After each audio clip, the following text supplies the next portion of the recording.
माता की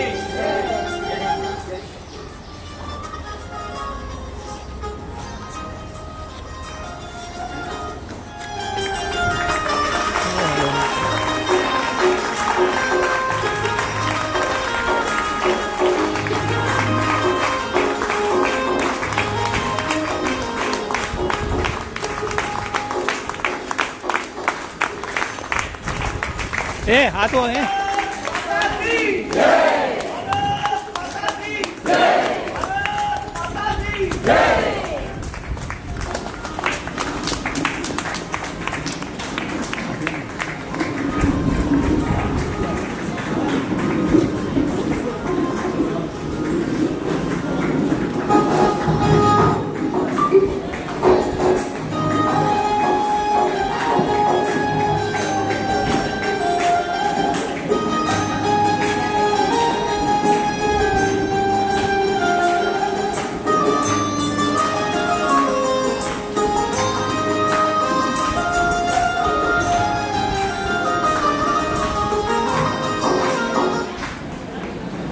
नमस्कार. खूप छान देशभक्तीपर वातावरण निर्माण झालं आहे आणि आजच 15 ऑगस्ट आहे की काय असं वाटतं. तेव्हा आपण प्रार्थने सभेची सुरुवात करूया नेहमीच्या प्रार्थनेत.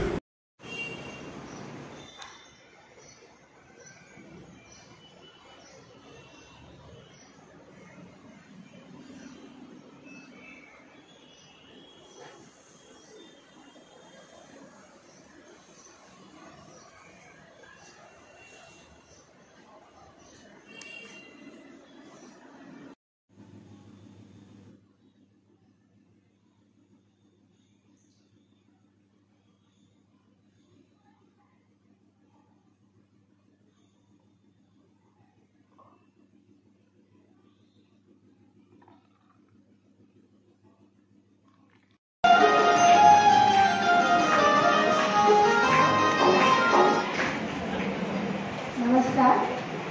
खूप छान देशभक्तीपर वातावरण निर्माण झालं आहे आणि आजच 15 ऑगस्ट आहे की काय असं वाटतं. तेव्हा आपण प्रार्थने सभेची सुरुवात करूया नेहमीच्या प्रार्थनेत.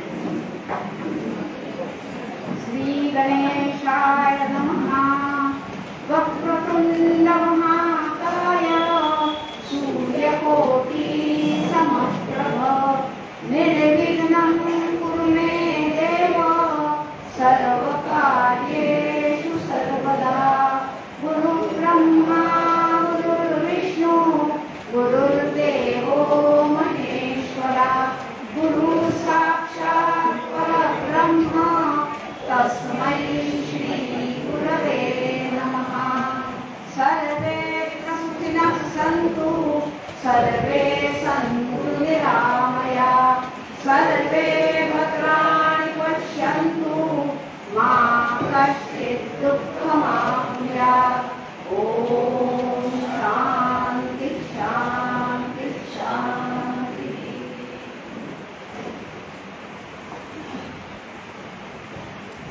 आजचा दिवस म्हणजे त्रिवेणी संगम आहे. आज 1 ऑगस्ट माननीय लोकमान्य टिळकांची पुण्यस्मरण आहे. अण्णाभाऊ साठे साहित्यिक त्यांचं जन्मशताब्दी वर्ष सुरू आहे, जन्मदिवस आहे. आणि आज आपण ऐकणार आहोत आपल्या भारत मातेच्या शूरवीर सुपुत्राकडून त्याची शौर्यगाथा. मी आता त्यांचं स्वागत करण्याची विनंती करते. सर्वात प्रथम सुगंधाताईंनी मिसेस सुर्वे यांचा सत्कार करावा पुष्पगुच्छ देऊन. आणि श्रावण महिना आहे म्हणून त्यांची ओटी पण भरण्यात येईल.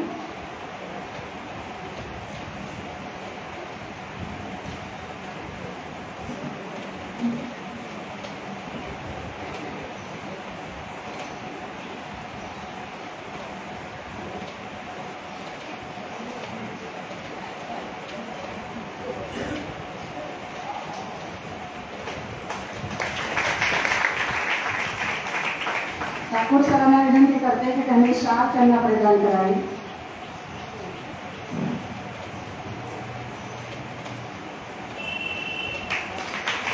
झेडके सरांनी श्रीफळ देऊन सन्मान करावा. डॉक्टर सराफ पुष्पगुच्छ देऊन सन्मान करतील. आणि श्री बागलकर सर यांनी त्यांना मानपत्र दिले.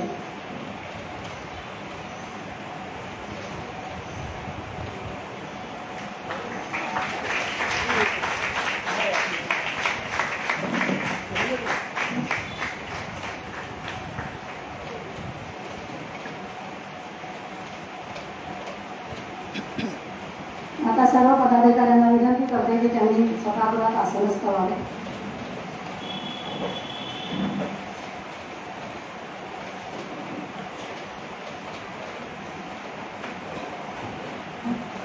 आज आपण सुर्वे सरांना जे मानपत्र दिलेलं आहे त्याचं वाचन मी करते. मानपत्र मेरा भारत महान. आदरणीय कमांडो श्रीयुत मधुसूदन सुर्वे सर, आम्हा सर्व शुक्रतारा सभासदांकडून आपणास वंदनीय वंदन. सर, आपण 1992 मध्ये सेना भरतीत रुजू झालात. एप्रिल 2011 हा आपला निवृत्तीचा महिना. त्या कालावधीत आपण ऑपरेशन लिओ, कारगिल, आर्चिड, मणिपूर, दक्षिण आफ्रिका, जम्मू काश्मीर अशा सर्व ऑपरेशन्समध्ये यशस्वी कामगिरी बजावली. आपली इच्छा होती कमांडो बनण्याची. त्यासाठी आपण पॅरा कमांडोसाठी व्हॉलेंटियर झाला आणि 1995 मध्ये पॅरा कमांडो स्पेशल फोर्सचा एक भाग झाला. म्हणतात ना, इच्छा तिथे भाग. आपल्या उत्तुंग यशस्वी भरारीतील एक उल्लेखनीय कामगिरी म्हणजे ऑपरेशन विजय कारगिल. यामधील आपला सहभाग आणि अत्यंत प्रतिकूल परिस्थितीत सुद्धा आपण ज्या धैर्याने उभे राहिलात ते अविश्वसनीय वाटावे एवढे अतुलनीय आहे. डाव्या पायात 7 गोळ्या, उजव्या पायात 2 गोळ्या आणि पोटात 2 गोळ्या घातलेल्या असतानाही आपण केवळ आपल्या ध्येयाचा विचार करीत राहिलात आणि त्यासाठी सावधानता म्हणून स्वतःच्याच हाताने कुकरीने आपला डावा पाय गुडघ्यापासून कापून टाकला. हे केवळ आपल्यासारखा एक प्रशिक्षित कमांडोच करू शकतो. एवढे असूनही आपण 37 दहशतवाद्यांना कंठस्नान घालू शकलो. या आनंदात आपण आपल्या वेदना विसरलात. यातूनच आपल्या कर्तव्य परायणतेची अनुभूती येते आणि मग दाखवलेल्या शौर्याचं कौतुक होतं. आयुष्यभर जपलेलं ध्येय साकार होतं आणि अत्युच्च असा पुरस्कार देऊन जातो.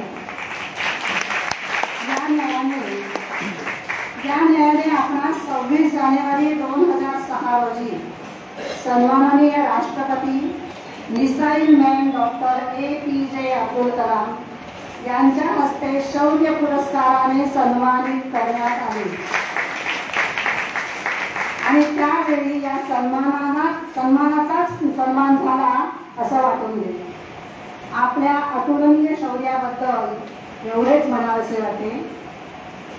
जंग हो या ऑपरेशन कारगिल, जंग हो या ऑपरेशन कारगिल, डटे रहे रणभूमि में, हौसला बढ़ाते रहे एक दूसरे का तूफान में, हौसला बढ़ाते रहे एक दूसरे का तूफान में.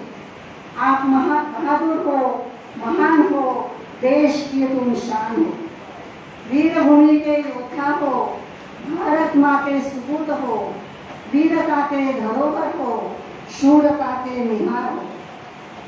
आज हमारे आदर्श हो, जंग मैदान में हीरो हो. इसलिए हम सब के लिए वंदनीय हो, इसलिए हम सब के लिए वंदनीय हो. भारत माता की वंदे. आणि आता मी माईक सुपूर्द करते मधुसूदन सुर्वे सर यांच्याकडे. धन्यवाद.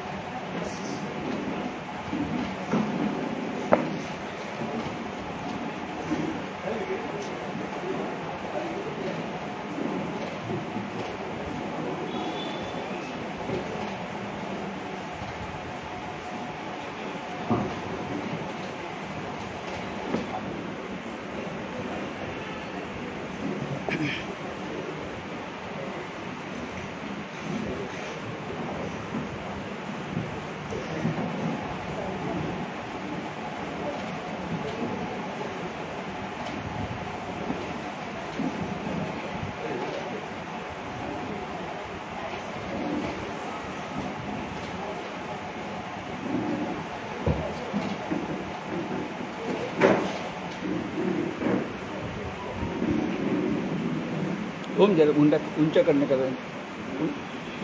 कर दे कर कर कर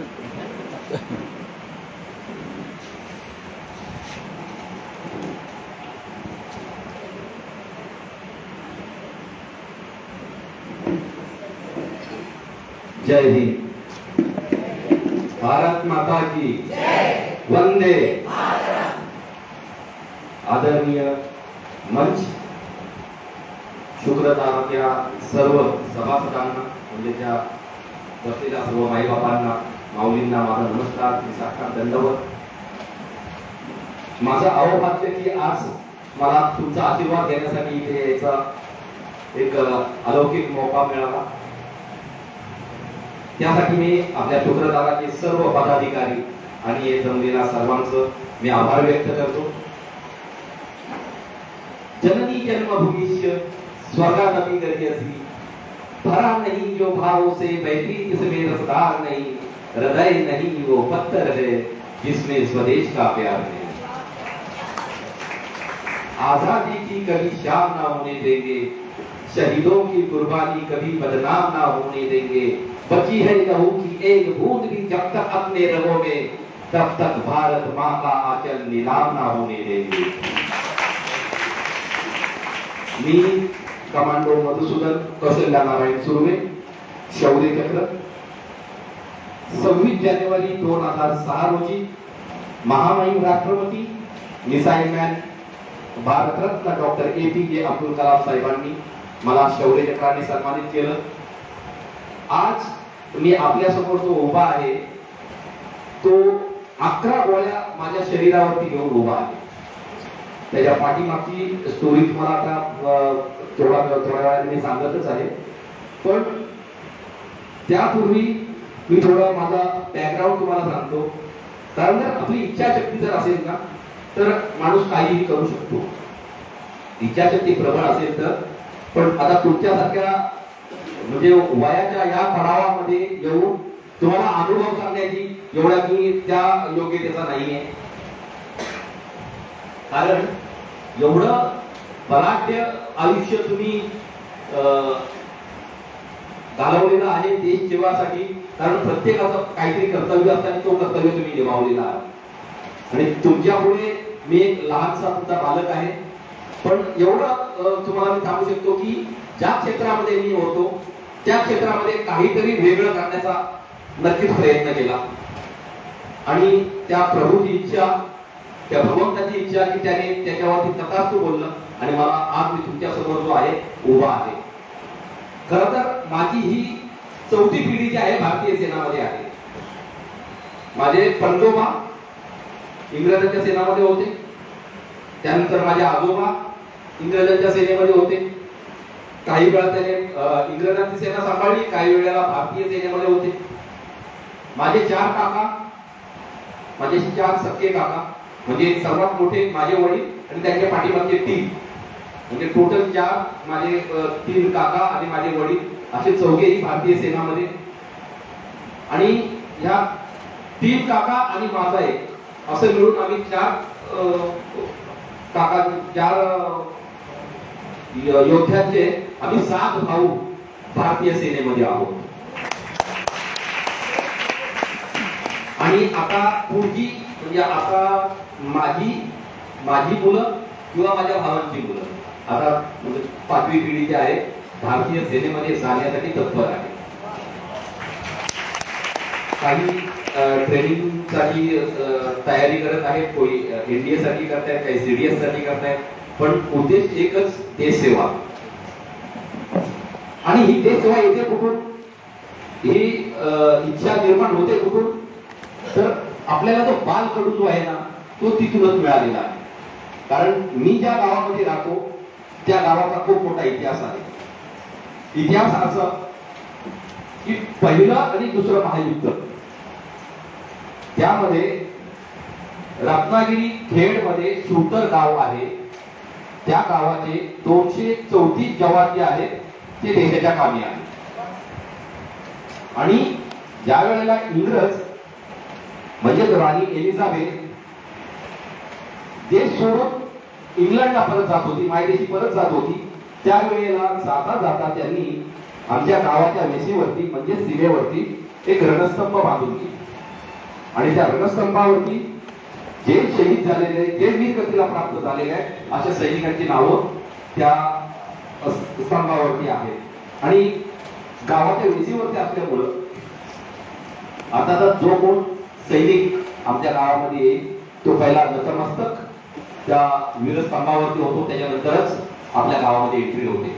आणि आज सुद्धा माझ्या गावचा प्रत्येक घरामधला एक व्यक्ती, एक किंवा दोन किंवा तीन जे घरामध्ये जर कोण करता असेल तर तो भारतीय सेनेमध्ये आहे. चाहे कुठल्याही क्षेत्रामध्ये असो, पण तो आहे डिफेन्समध्ये, आर्मी, नेव्ही, एअरफोर्स या सगळं क्षेत्र जो आहे आजही सुद्धा संपूर्ण शिवतर गाव जो आहे भारतीय सेनामध्ये आहे. माझी पत्नी सुद्धा त्याच गावची, कारण आमच्या एका गावामध्ये 12 वाडे आहेत. आता कोकणामध्ये वाडी बोललं जातं त्यांना, एक कल्पा, एक गाव, एक वाडी.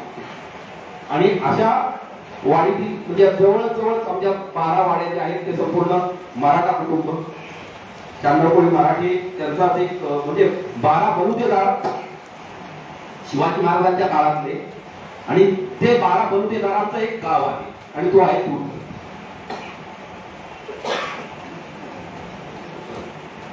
आणि त्या गावामध्ये ही संपूर्ण परंपरा जी आहे ती आहे सैन्याची. आणि असं ज्या वेळेला आपल्याला लहानपणापासून शिकायला मिळतं की ज्या वेळेला 26 जानेवारी 15 ऑगस्ट ही रॅली जी सकाळची निघते त्याच्यामध्ये फक्त भारत माताची जय, आणि तो जो लहानपणापासून जो शिकलेला किंवा जी परंपरा जी चालत आलेली आहे त्याच्यातून कुठेतरी एक इच्छा उत्पन्न होते की मी माझ्या देशासाठी काहीतरी करावं लागेल, मी माझ्या देशासाठी काय करू. आणि ती भावना आणि असा हा जो लहानपणापासूनची संपूर्ण गावाचा इतिहास ऐकल्याच्या नंतर, बघितल्याच्या नंतर, स्वतः घरामध्ये आमची सगळी ही परंपरा बघितल्याच्या नंतर मग कुठेतरी वाटतं की मला सुद्धा सेनामध्ये जायचं आहे. माझं दुर्दैव असं की ज्या वेळेला मी 6 महिन्याचा होतो त्यावेळेला माझे वडील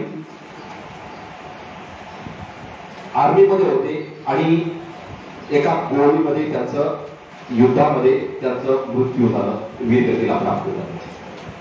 6 महिन्याचा असतानाच ज्या वेळेला वडील सोडून जातात आणि त्यानंतर ही जबाबदारी येते आईवरती. आई वडिलांचा मी एकटा मुलगा, मला 2 बहिणी. बहीण ज्या वेळेला 7 वर्षाची होती त्यावेळेला कार्याला म्हणजे उत्तर कार्य कोकणामध्ये होतात, उत्तर कार्य म्हणजे सगळीकडे होत असते. कार्याला ज्या वेळेला माझे मामा आले आणि त्यावेळेला त्यांनी माझ्या मोठ्या बहिणीला मुंबईला घेऊन आले. आणि आज ती उत्तर प्रकारे शिक्षिका आहे, प्रिन्सिपल आहे. तिथपर्यंत तिला शिकवलं, तिला लग्न केलं. आणि आज आम्ही जे काही जे बनलो आहे ते आमच्या फक्त मामांच्या मुलं. कारण वडिलांचा ज्या वेळेला हात आपल्या डोक्यावरून निघून जातो आणि कोणतरी ईश्वराने एक अशी शक्ती दिलेली आहे आणि ती म्हणतात ना की मामाच्या रूपाने मला ती मिळाली. मामाने आम्हाला लहानाचं मोठं केलं. आणि त्यानंतर मी ज्या वेळेला 10वी पूर्ण केली, 11वी मध्ये प्रवेश घेतलं आणि अप्लाय केलं होतं मुंबईमध्ये फुलाऱ्यामध्ये. ज्या वेळेला भरती व्हायची फुलाऱ्याला आई माझी मला फुलाऱ्याला घेऊन आली. येतेवेळी वडिलांचे जेवढ्या सर्टिफिकेट्स होत्या त्याचे जे मेडल्स होते, जे आता छातीवरती लावलेले मेडल्स आहेत तसे माझ्या वडिलांचे सुद्धा होते, कारण त्यांनी 2 युद्ध लढले होते. आणि त्या लढाईच्या जे मेडल्स घेऊन ती मला भरती करण्यासाठी आली, पण ती कधी हारली नाही. तिने मला फक्त एवढंच सांगितलं की तुला सुद्धा भारतीय सेनेमध्ये जायचं आहे. आणि लहानपणापासून जे बघतोय घरामध्ये तो डिसिप्लिन जो आहे भारतीय सेनेचा आहे. आणि त्याच्यानंतर मग कुठेतरी वाटतं की नाही मला पण हेच बनायचं आहे. आणि मग लहानपणापासूनच ती इच्छा. आणि मग मी भरती झालो, पुण्याला आलो, भरती झालो. आणि भरती झाल्याच्या नंतर मला सर्वात पहिलं जो ट्रेनिंग सेंटर भेटलं ते मराठा लाईट इन्फंट्री बेळगाव.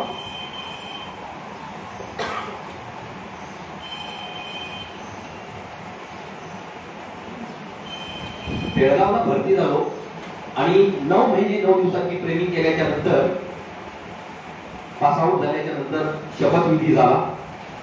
शपथविधीनंतर माझी सर्वात पहिली पोस्टिंग होती कोटा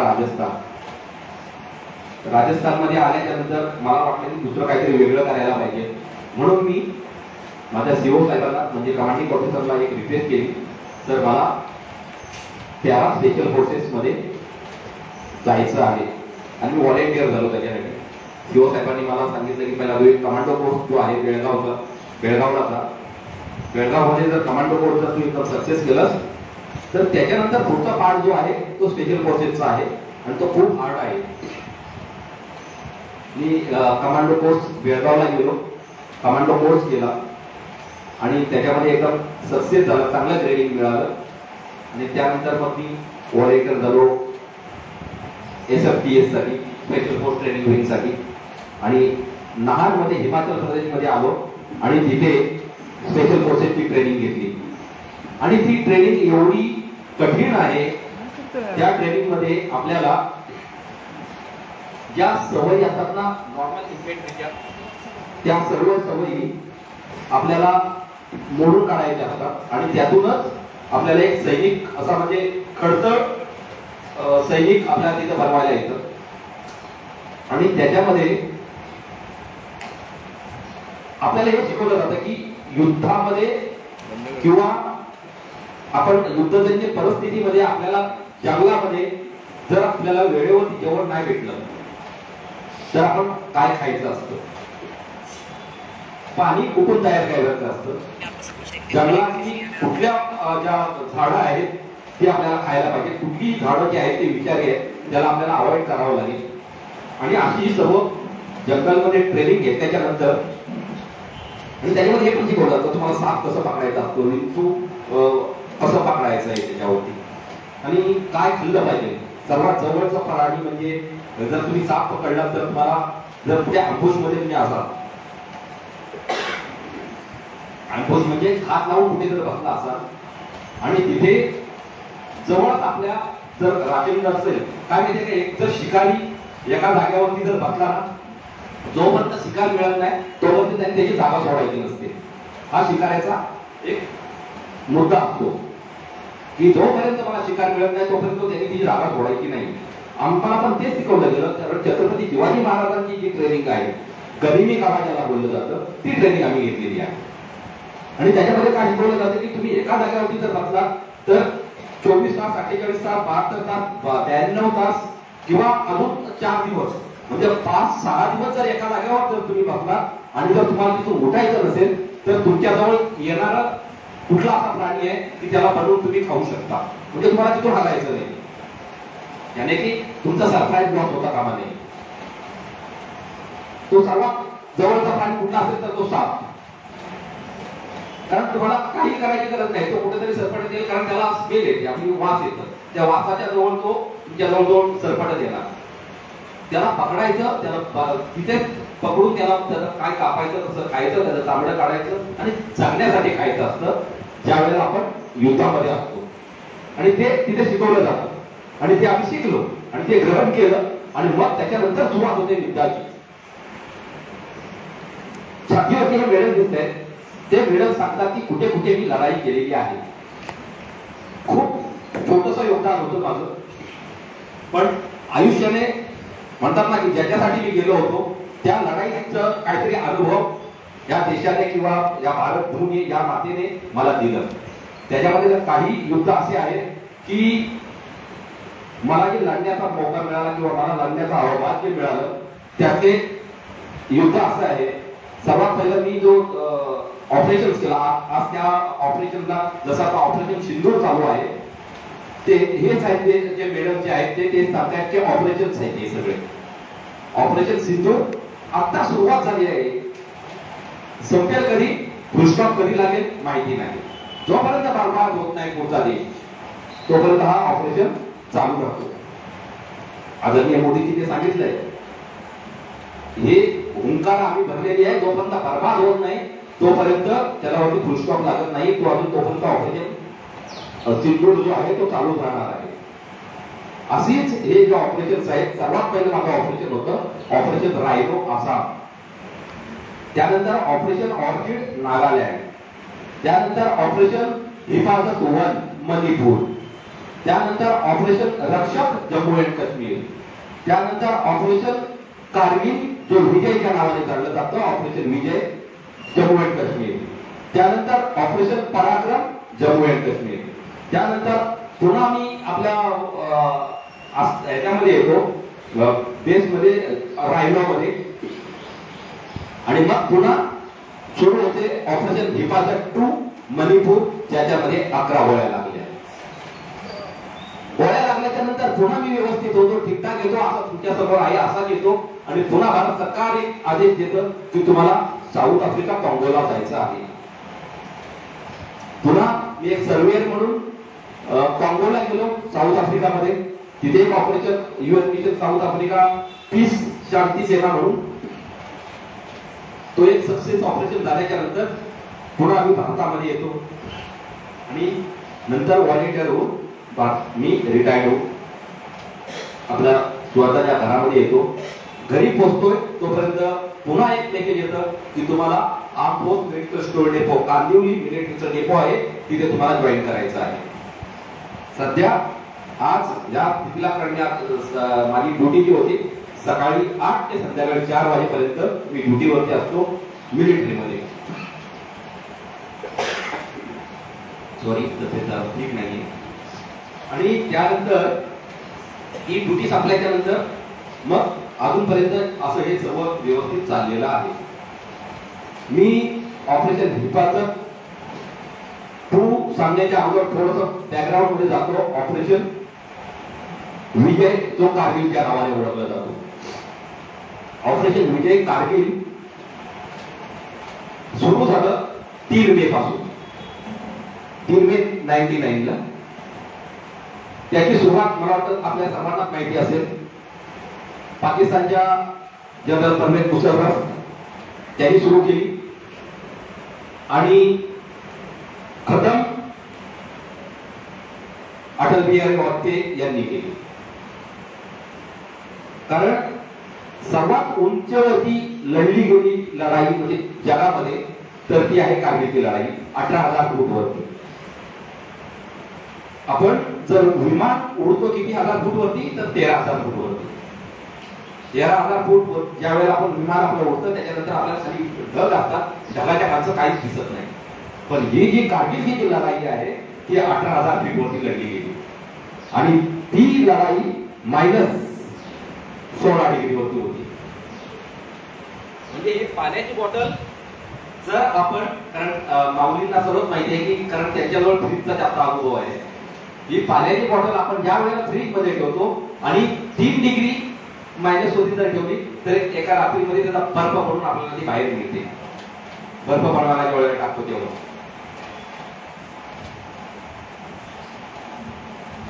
आणि ज्या वेळेला ही परिस्थिती होती की -16 डिग्री, आपण विचार करा की काय परिस्थिती असेल तिकडे. या सर्व परिस्थितीमध्ये, कारण माझं युनिट होतं त्यावेळेला जोराट आसाममध्ये खबर भेटते की लढाई सुरू झालेली आहे, तुम्हाला श्रीनगरला पोहोचायचं आहे, तुम्हाला कारगिलमध्ये तुम्हाला टास्क मिळणार आहे. माझं नुकतंच लग्न झालं होतं, आणि त्या लग्नाच्या सुट्टीसाठी मी गावाला होतो. मला टेलिग्राम मिळतं की तुरंत तुम्ही जॉईन करायचं आहे जोराट आसाम. आसामला जर तुम्ही आलात नाही तर तुमचा सेकंड पार्ट असेल, तुम्हाला जर जॉईन करायचं असेल तर तुम्ही श्रीनगरला आपल्या युनिटच्या नावावरती 21 पॅरा स्पेशल फोर्स, हे वाघनख च्या नावाने ओळखलं जातं. वाघनख म्हणजे छत्रपती शिवाजी महाराजांनी अफजल खानाचा जो पुतळा काढला, त्या वाघनखाचं नाव जे आहे माझ्या युनिटचं नाव आहे. कारण मराठा युनिट असल्यामुळं 21 पॅरा स्पेशल फोर्स ही मराठा युनिट मधून बनली होती. मराठा कॉम किंवा या आर्मीमध्ये काय असतं, सगळ्या कॉमच्या हिशोबाने म्हणजे सगळ्या नावाने, म्हणजे मार्शल कॉम जे आहे त्या नावाने प्रत्येक युनिट बनलेला असतं. जसं Jat regiment, Kumaon regiment, Mahar regiment, Assam regiment, Bihar regiment, Madras regiment, ह्या सगळ्या कॉमी पलटण जे आहे, जी बटालियन जे असतात त्या सर्व त्या नावाने ओळखल्या जातात. आणि तशीच माझी एक मराठा रेजिमेंट आणि मराठा रेजिमेंट मधून बनलेली माझी 21 पॅरा स्पेशल फोर्स वाघनख ह्या नावाने ओळखली जाणारा माझा युनिट. आणि मला जेव्हा टेलिग्राम मिळाला मी ताबडतोब निघालो आणि माझं रिपोर्टिंग होतं श्रीनगरला. आम्ही तिथून निघालो, माझ्या मामाच्या घरी थांबलो.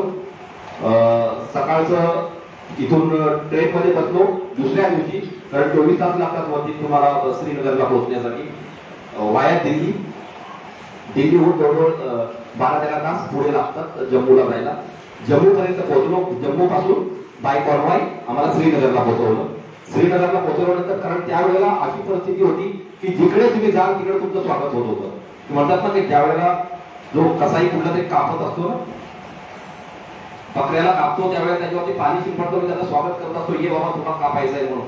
त्यावेळेला एवढं स्वागत केलं जात होतं. आणि खरोखरच या भारतीय जेवढे आमचे नागरिक आहेत त्यांनी जेव्हा आमचं स्वागत केलं की कुठेही आम्हाला अडथळा येऊन दिले नाही. जिथे तिकडे आम्ही जात होतो तिथे तिथे आम्हाला पाणी मिळत होतं, जेवण मिळत होतं. आणि असं करत करत आम्ही श्रीनगरला पोहोचलो. श्रीनगरला पोहोचल्याच्या नंतर माझं युनिट तिथून पुढे गेलं आणि आम्हाला गुमरीहून द्रास किंवा कारगिलचं आम्हाला टार्गेट मिळालं. कारगिल हा एक सेक्टर आहे. कारगिल सेक्टर म्हणजे कारगिल जिल्हा आणि त्याचे 4 तालुके. आणि 4 तालुक्यातला जो मोठा जो तालुका होता तो होता कारगिल. म्हणजे मॉस्को व्हॅली आणि इकडचे तोलोनी, द्रास, पंद्रास या सगळ्या सेक्टरमध्ये हा कारगिलचा सर्वात उंच जो ठिकाण होतं ते होतं टायगर हिल, जी होती 18,000 फूट वरती. त्याच्या बाजूला तोलोनी आणि त्याच्या बाजूला 5041 ही एक हाईट. आणि त्या हाईट वरती संपूर्ण पाकिस्तानने कब्जा केला होता. आम्ही तिकडे गेलो उतरलो, कारण तिकडचं जरा मी माझ्या गावातून गेलो होतो, कोकणातून गेलो होतो. त्यावेळेला कोकणाचं टेम्परेचर होतं 32 डिग्री. मुंबईला आलो, मुंबईचं टेम्परेचर होतं 30 डिग्री. मुंबईहून श्रीनगरपर्यंत पोहोचलो. जम्मूला पोहोचलो, जम्मूचं टेम्परेचर होतं 10 डिग्री. जम्मूहून श्रीनगरवरती पोहोचलो. श्रीनगरवरती पोहोचल्याच्या नंतर -1 डिग्री. श्रीनगरहून अजून पुढे गेलो, द्रास कारगिल सेक्टर मध्ये पोहोचलो तर तिकडे बघितलं तर 14 डिग्री पर्यंत -डिग्री टेम्परेचर चाललं होतं. नंतर म्हणतात ना की आपण जर तव्याला, आता तुम्हाला तर सर्वांना माहितीच असेल, जर तवा म्हणजे पलीचा जर गरम केल्याने पाण्यामध्ये टाकलं तर तोपर्यंत चटकन असा आवाज करतो. ही परिस्थिती. शरीर सर्व एकदम एकसाथ करत नाही, त्याला हळूहळू त्याला ढाळावं लागतं त्याच्यामध्ये, त्या मोसममध्ये, त्या टेम्परेचरमध्ये. आणि असं करता करता मी तिथपर्यंत पोहोचलो. शरीर साथ देत नाही, लगेच आजारी पडतात ना की हाय अल्टिट्यूड मध्ये जर आपण गेलो, म्हणजे आपण विचार करा, जर आपल्याला तिथे हाईट वरती जायचं असेल की 12-13 हजार फीट वरती जर आपण गेलो तर आपल्याला चालायला जर गेलो ना तर श्वास एकदम थांबतं, चालता येत नाही, श्वास घ्यायला एकदम त्रास होतो. आणि एवढ्या हाईट वरती पोहोचल्याच्या नंतर तिथे एकदमच सर्व आवाज बंद होऊन जाते. म्हणजे 16,000 फूट वरती गेलं तर 18,000 फूट वरती तर टायगर हिल होतं. आम्ही 16,000 फूट म्हणजे खाली जमिनीवरती थांबलोय त्या रस्त्यावरती. आणि वरून पाकिस्तान ॲक्युरेट फायर करतोय. म्हणजे NH-1 श्रीनगर पासून लेह लडाखला जाणारा जो मार्ग आहे तो पाकिस्तानने त्याच्यावरती फायर करत होते. आणि ॲक्युरेट फायर म्हणजे त्यांच्यासमोर स्नायपर लावलेले आहेत त्यांच्या. आणि पाकिस्तान म्हणत होतं, म्हणजे परवेज मुशर्रफ म्हणत होता की या म्हणजे हा जो रस्ता आहे श्रीनगर टू लेह लडाख जाणारा NH-1 नॅशनल हायवे 1, त्याला जर आपण तोडलं तर वरचा जो श्रीनगर पासून वरचा जो भाग आहे सियाचीन किंवा ग्लेशियर, त्यांना कुठलीही रसद पोहोचणार नाही. कारण त्यांच्याकडे त्याचं स्वतःचं काही पिकत नाही. ते त्यांना संपूर्ण राशन जे आहे ते आपले भारत सरकार किंवा भारतीय जी सेना आहे ती तुम्हाला तिकडे पुरवते. आणि तिकडे बर्फ म्हणजे 6 महिने बर्फ, 6 महिने थोडंसं उजळ असतं. आणि त्याच्यामध्ये आपला मुकुट जो आहे ना, आपल्या डोक्याचा मुकुट आहे तो आहे वरचा, श्रीनगरच्या वरचा भाग, जो जम्मू आणि काश्मीर आपण त्याला बोलतो, तर तो आहे. तिथे पिकत काही नाही, पण आपला तो ताज आहे, म्हणून आपण त्याचं रक्षण करतोय. आणि अशा वेळेला आम्ही तिथपर्यंत पोहोचल्याच्या नंतर कळतं की मोसम थोडासा खराब आहे, आणि तिथे गेल्याच्या नंतर आमचं संपूर्ण राशन डाऊन होतं. ॲम्युनेशन गाड्या थांबतात, ॲम्युनेशनचं डाऊन होतं, लंगर चालू होतं. मंदिर सर्वधर्मस्थळ, म्हणजे त्याला मिलिटरीमध्ये त्याला सर्वधर्मस्थळ बोललं जातं. कारण इथे कसं असतं की एक मंदिरासाठी पर्टिक्युलर जागा असेल कुठेतरी, म्हणजे एका एकरमध्ये ते बनलं जातं. पण आर्मीमध्ये 10 बाय 10चा एक टेंट असतं, त्याच्यामध्ये सर्व धर्मस्थळ, म्हणजे तुमचं बायबल पण त्याच्यामध्ये, कुराण पण त्याच्यामध्ये, गीता पण त्याच्यामध्ये, रामायण पण त्याच्यामध्ये, तुमचे सगळे ख्रिश्चन म्हणजे सर्व जातीचे जे धर्मग्रंथ आहेत ते त्या मंदिरामध्ये असतात. आणि त्याचं सर्व स्थापन करत होते. इतक्या संध्याकाळचे 5 वाजेपर्यंत हे सर्व स्थापन करतायत. तिच्यात पाकिस्तानचा एक गोळा येतो आणि आमच्या मंदिरावरती पडतो. मंदिर मध्ये आम्ही टेंट बांधत होतो, कारण तिथे जागा नाही आहे काय, कारण बर्फ पडल्यामुळं बर्फामध्ये कुठलीही गोष्ट उगवत नाही, संपूर्ण एकदम सुनसान, म्हणजे काही तिथे झाडाचं काही नावच नाही, तिथे मोसाळ पडलेलं असं ते ठिकाण. कपरी म्हणजे फक्त पत्थर दगड त्याच्याने भरलेला हा संपूर्ण इलाका. आणि त्याच्यामध्ये आम्ही सर्व ती वर्किंग करतोय, म्हणजे टेंट लावण्यासाठी, रात्रीला झोपण्यासाठी सर्व ती जागा कपरी लावून एकदम व्यवस्थित करतोय.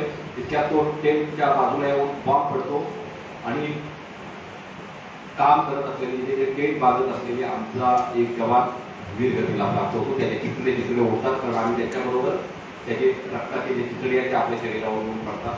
आणि मग कुठेतरी चालू होते, काहीतरी झालं, एकदम सुन्न होतं. कारण पहिलीच लढाईची वेळ, लढाईची पहिली वेळ आणि ती कारगिलची लढाई. रक्ताचे संपूर्ण असा त्याचा मांस अंगावरती येऊन पडतो आणि एकदम लाल शरीर, आपल्याला वाटतं माझं काहीतरी गेलंय, आणि सुन्न झालेले एकदम काहीच कळत नाही पुढे काय होतंय. आणि अशामध्ये आम्हाला लगेच कळतं की माझा साथी आम्हाला सोडून गेला. एस एम साहेब येतात, आम्ही सगळेजण सर्व एकत्र होतो तिथे. आणि पहिल्याच दिवशी आमची झालेली पहिली घटना की आमचा एक सैनिक जो आहे वीरगतीला प्राप्त झाला, म्हणजे शहीद झाला. शहीद बोलत नाही याच्यासाठी, शहीद हा उर्दू शब्द आहे, वीरगती जो शब्द आहे तो आपल्याला गीता सांगते किंवा महाभारत किंवा रामायण सांगते. आणि ती झाल्याच्या नंतर मग आम्हाला आमचा शिवसाहेब आम्हाला ऑर्डर देतो की थोडंसं ट्रेनिंग करा आणि आपल्याला त्याचा बदला घ्यायचा आहे. आणि त्या बदल्याची भावना म्हणून आम्ही आमचं व्हॉलेंटियर होतो की म्हणतो की आम्हाला फक्त तुम्ही आदेश द्या, आम्ही तिथपर्यंत जाऊ, त्याला मारून आम्ही परत येतो. त्यानंतर काय होतं की काही कॉन्फिडन्शियल गोष्टी आहेत त्या सगळ्यांच्या समोर बोलू शकत नाही आतमध्ये, कारण आतमध्ये आम्ही पाकिस्तानमध्ये घुसलो नव्हतो. कारण ते तोरणची पहाडी जी आहे किंवा टायगर हिल जो आहे तो सर्व भाग जो होता तो आपला भारताचाच होता. पण अमेरिकाने काय त्याला डिक्लेअर केलं होतं की तो पाकिस्तानने ज्या वेळेला त्याच्यावरती त्याचा झेंडा लावलाय म्हणजे ती जागा पाकिस्तानची झाली. अटल बिहारी वाजपेयींनी आम्हाला आदेश दिला होता की कुठल्याही प्रकारे आयबी म्हणजे इंटरनॅशनल बाउंड्री तुम्ही पार करू शकत नाही, तुम्हाला सॅटेलाइटने अमेरिका चेक करते. कारण त्याच वेळेला आपल्याकडे अनुभवाची चाचणी झाली होती आणि म्हणजे अमेरिकेच्या डोक्यामध्ये हे होतं की ह्याला हिंदुस्थानला कुठल्याही प्रकारची आपण मदत करायची नाही. त्यांनी वचपा काढला मुशर्रफला सांगून की पाकिस्तानची सैनिक तुमच्या याच्यामध्ये घुसवा. त्याच्यानंतर ज्या वेळेला ही सगळी गोष्ट जेव्हा कळते, पण त्याच्यापूर्वी झालं होतं काय की 3 मेला आपली एक तिकडून आपला भारताचा एक गुराखी तो तिकडे त्याचा याक हरवला होता म्हणून तो चेक करायला गेला. त्या पोस्टवरती तिकडे पोहोचला तर त्याला कळलं की पाकिस्ताननी संपूर्ण जी पोस्ट जी आहे ती आपल्या ताब्यामध्ये घेतलेली आहे. आणि त्या पोस्ट ऑक्टोबर महिन्यामध्ये काय होतं सगळं म्हणजे ज्याने कन्व्हेन्शन आहे त्याच्यामध्ये असं सरळ म्हटलेलं आहे की तुमचं 2 देशामध्ये ऑक्टोबर महिन्यामध्ये तुम्हाला दोघं नाही जे आपल्या पहाडी आहेत ते तुम्हाला फोडायचं आहे आणि तुमच्या बेसमध्ये जायचं आहे. आणि तसंच झालं की कारण बर्फ पडायला सुरुवात होते तिकडे काही मिळत नाही. मग बर्फामध्ये कुठली गाडीही चालू शकत नाही. NH1 जो आहे प्रॉपर सर्व बंद असतो म्हणून 6 महिन्याचं राशन जे आहे ते पहिलाच ग्लेशियर किंवा सियाचीनला पोहोचवलं जातं. फक्त हेलिकॉप्टरने जर मोसम ठीक असेल तर हेलिकॉप्टरने येणं जाणं त्याच्याकडे फक्त चालू असतं किंवा विमानाने चालू असतं. कारण विमान उडतो ह्याच्यावरती हाईटच्या वरती म्हणजे ढगाच्या वरती त्याला काही प्रॉब्लेम येत नाही. खाली उतरते वेळी त्यांना प्रॉब्लेम होतो. आणि अशा वेळेला ही सगळे सर्व होत असताना आम्हाला म्हणजे त्या याला पुराव्याला कळतं की पाकिस्तानने हा सर्व कब्जा केलाय. तो येऊन आपल्या भारतामध्ये येऊन त्यांना सांगतो. एक तिथे युनिट होती 13 चक्राचं. त्यांना येऊन सांगतो सर असं असं झालेलं आहे आणि आपल्या पोस्टवरती पाकिस्तानने कब्जा केलाय. तो कब्जा केल्याच्या नंतर मग आपली एक डेलिगेशन जातं म्हणजे आपली एक पेट्रोलिंग जाते कॅप्टन सौरभ सिंग कालिया बरोबर. तो 5 जवानांना घेऊन तिथपर्यंत पोहोचण्याचा प्रयत्न करतो. कारण त्यांनी जी सौरभ सिंग कालिया कॅप्टन सौरभ सिंग कालिया यांच्याबरोबर गेलेलं त्यांचं डेलिगेशन होतं आणि पेट्रोलिंग होती त्याच्यामध्ये त्याला 3 दिवस लागले तिथपर्यंत पोहोचण्यासाठी. आणि पाकिस्तान मध्येच अँबुश लावून टाकला होता म्हणजे घात लावून टाकला होता. जसे जे आपले सैनिक तिथपर्यंत पोहोचले त्यांना 4ही बाजूने त्यांनी घेतलं. हँडलॉक केलं त्यांना. त्यांचं हत्यार वरती केलं. हत्यार जमिनीवरती ठेवा हात वरती करा आणि त्यांची हत्यार आपल्या हातामध्ये घेतली. त्यांना प्रत्येकाला गोळ्या मारल्या. त्यांना मारलं आणि छोटे छोटे तुकडे करून त्यांनी बोरीमध्ये भरून आपल्या बेसमध्ये पाठवलं. आणि तिथून सुरुवात होते ऑपरेशन विजय. ज्यावेळेला ऑपरेशन विजय नावाने चाललं नव्हतं ते कारगिलच्या ऐटीमध्ये बोलत होते. आणि असं हे होत असताना असं सर्व कार्य होते आणि आम्ही तिथे पोहोचल्याच्या नंतर आमचा साथी तिकडे जातो. आणि मग आम्ही तिथपर्यंत पोहोचल्याच्या नंतर मग आम्हाला पाकिस्तानचा ड्रेस आतमध्ये जायचा आहे. आपल्या भावाचा जो आहे बदला घ्यायचा आहे. मग आम्ही आपल्याच देशामध्ये जातो. तोरोलिंग सारख्या पहाडीवरती पाठच्या साईडने म्हणजे तिथून पाकिस्तान चढत होता. पाकिस्तानच्या सैनिकांना आम्ही म्हणतोय की तुमचं राशन घेऊन आम्ही आलोय. कोर्टर्स म्हणतात ना की त्यांचे लेबर पाठीमध्ये कोंबड्या टाकून त्यांना सांगायचो आम्ही तुमचं राशन घेऊन आलोय तुम्ही खाली उतरा. आणि जसं जसं येत होते ते तसं तसं त्यांना कापत होतो. आणि त्यांचे जसं आयडेंटिटी कार्ड त्यांचे जे आहेत ते आम्ही आमच्या ताब्यामध्ये घेतले. त्यांचे हत्यार आमच्या ताब्यामध्ये घेतले. आणि 14 जुलैला भारताने इथून जबरदस्त असा फायर सुरू केला आर्टिलरीचा कोलोनीवरती. त्याच्या बाजूलाच टायगर हिल ज्याचं तुम्ही नाव ऐकलं तर कॅप्टन बत्रा त्याच्यावरती मूवी पण आली होती. ते त्या टायगर हिलवरती होते. आम्ही होतो कोलोनीवरती. असं जबरदस्त असा फायर झाला त्याच्यावरती कोलोनीवरती. आणि इकडून भारत फायर करतोय आणि पाकिस्तानचा सैनिक पाठून पळायचा प्रयत्न करत होता. पण आम्ही तिथे आंबून लावून आम्ही बसलो. जेवढे पळत होते तेवढं आम्ही तिथे कापत होतो. आणि अशी करून 14 तारखेला आम्ही हा विजय दिवस ऍक्च्युअल डिक्लेअर झाला. आणि आम्ही आमच्या बेसमध्ये आम्ही जेवढे आयडेंटिटी कार्ड किंवा त्यांची हत्यारं होती ती घासत घेऊन आम्ही आमच्या बेसमध्ये पोहोचलो. त्याच्यामध्ये आमचं काहीही नुकसान झालं नाही. आणि ते पोहोचल्याच्या नंतर पुन्हा आम्हाला आदेश भेटला की इथंच थांबायचं नाहीये. तुम्हाला अजून पुन्हा रोल डाऊन करावं लागेल. तर पाकिस्तानचा काही भरोसा नाही. पुन्हा तिकडे जा आणि प्रॉपर चेक करून या की ऍक्च्युअल सर्व सोडून गेले की नाही.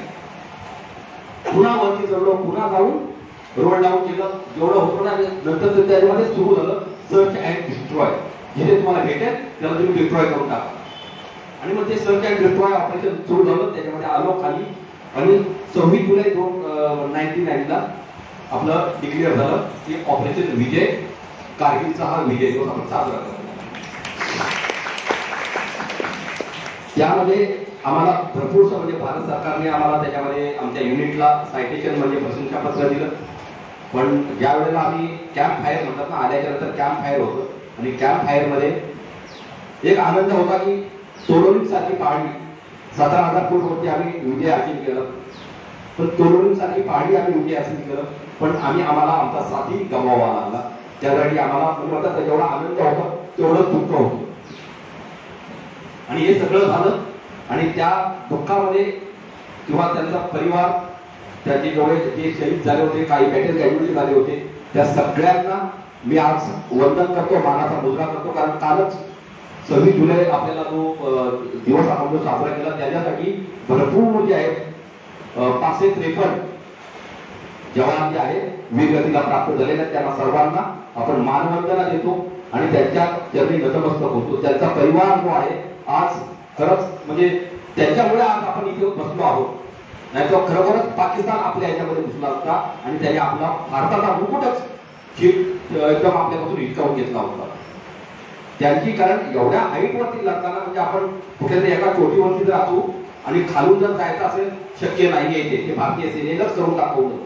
आणि एवढा मोठा हा पराक्रम हा कारगिल विजय दिवसाच्या नावाने ओळखला जातो.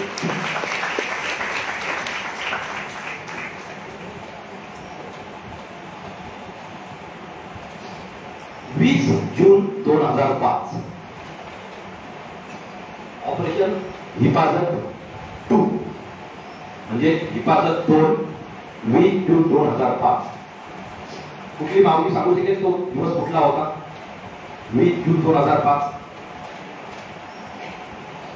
वटपौर्णिमेचा दिवस. मुंबईला भरपूर म्हणजे 26 जुलैला ती पहाड आला होता, एकदम म्हणजे पूर आला होता 26 जुलैला. आणि 20 जून 2005 वटपौर्णिमेचा दिवस आणि तो दिवस माझ्या आयुष्यातला म्हणजे म्हणतात ना की यमाने परत बोलावलं ते माझ्या बायकोमुळे. खबर मिळाली की काही आतंकवादी आपल्या देशामध्ये घुसले. माझ्या शिवसाहेबांनी मला ब्रीफिंग दिली की काही कमांडो घे आणि त्याच्यावरती तू अटॅक कर आणि जसं जातोय तसं परत ये.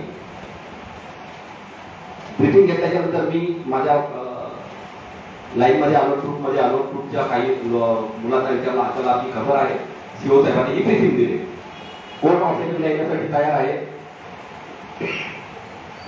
सर्वजण तयार झाले आणि त्यातले 20 पोरं घेऊन मी माझ्या मोहिमेला निघालो. लगातार 6 दिवस चालल्याच्या नंतर मी माझ्या टार्गेटवरती पोहोचलो. 6 दिवस असं की मोसम जूनचा महिना म्हणजे नॉर्थ ईस्ट, लगातार पाऊस आणि असा पाऊस की पुढचं काही दिसणार नाही. आणि एवढी हाईट आहे, 13,000 फूटची हाईट आहे आणि त्या हाईटवरती संपूर्ण डोंगर आहे आणि त्या डोंगरांमध्ये पाऊस ज्यावेळेला पडतो ना त्या पुढचं काहीच दिसत नाही, कारण घनदाट जंगल आहे. आणि त्याच्यामध्ये जोक नावाचा एक प्राणी असा आहे, किडा असा आहे, तो एकदा जर चावला ना म्हणजे आपल्या त्यांनी जर आपल्या शरीराला पकडलं त्याला जळू बोलतात. जळू तिकडे त्याला जोक बोलतात. जर एकदा जर तो आपल्या शरीराला जर त्यांनी पकडलं तर एवढा मोठा जोपर्यंत 100 ml तो रक्त पित नाही तोपर्यंत त्याला सोडत नाही. आणि त्याला तुम्ही जर ओढलं तर तो अजून पालत जाईल, अजून तेवढी त्याची बॉटल फुल करावी लागेल तुम्हाला, म्हणून त्याला ओढायचं नाही. त्याच्यावरती नमक टाका तर तो जागा सोडेल, पण ज्या वेळेस तो जागा सोडेल तिथून रक्त लगातार चालूच राहणार, कारण तो एवढा मोठा मांस खाऊन घेऊन जातो. तो स्वतः जोपर्यंत सोडत नाही, तृप्त होत नाही तोपर्यंत त्याने ज्या वेळेला जर सोडेल तर तो मांस पुन्हा तुम्हाला तो चिकटतो. असा तो प्राणी म्हणजे त्याचं आता उपयोग केला जातो की ज्याला तुम्हाला कॅन्सर जर असेल तर त्या जागेवरती त्या जळूला तिकडे लावलं जातं आणि तो संपूर्ण खेचून घेतो तिचा. आणि तो जळू जो आहे त्या जंगलमध्ये, कारण दलदल असल्यामुळे 24 तास 24 महिने म्हणजे 12 महिने तिथे जंगल दलदलच असते, तिकडे सूर्याची किरण पडत नाही असे ते जंगल. त्याच्यामुळं हा जळू नावाचा प्राणी जो आहे, किडा जो आहे सर्वात जास्त तिथे असतो. आणि त्याला वाचवून आपल्याला तिथपर्यंत पोहोचायचं आहे. वरून पाऊस आहे आणि आतंकवाद्यांची जे सांगणारे जे आहेत, ते खबर काढणारे आहेत, ते जागोजागी बसलेले आहेत.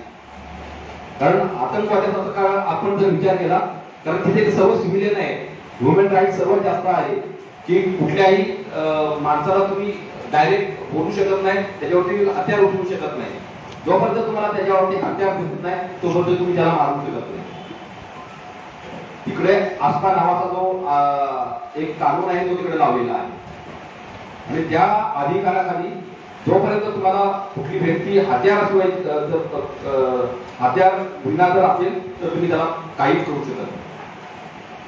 लगातार 6 दिवस असं चालायचं होतं की वरती उडणारा जो पक्षी आहे तो तुमचा सरप्राईज लॉस करतो. कारण नॉर्थ ईस्ट मध्ये संपूर्ण जंगली लोक आहेत, त्यांना सगळ्या गोष्टीचा अनुभव आहे. जर कुठला आवाज कधी कोण काढेल ना आणि तुम्हाला खबर मिळेल, कारण तिकडे मोबाईल प्रकार कमी आहे पण आवाजाने इशारा एकदम कळवला जातो. आणि ही सर्व परिस्थिती आपल्याला हाताळायची असेल रात्रीचं चालायचं, फक्त रात्रीचं चालायचं, दिवसाला तुम्ही चालू शकत नाही. कारण जर कावळा जर ओरडला किंवा जर तुम्ही जंगलातून जाताना तुम्हाला जर कुठला जर गाव मध्ये आला आणि त्या गावातून जर तुम्ही चालत असाल तर कुत्री ओरडणार, म्हणजे तुमचं सरप्राईज लॉस. आणि युद्धामध्ये सर्वात महत्वाचं असतं फक्त ते सरप्राईज. तुम्ही किती लपून जाताय ते महत्वाचं असतं तिथपर्यंत.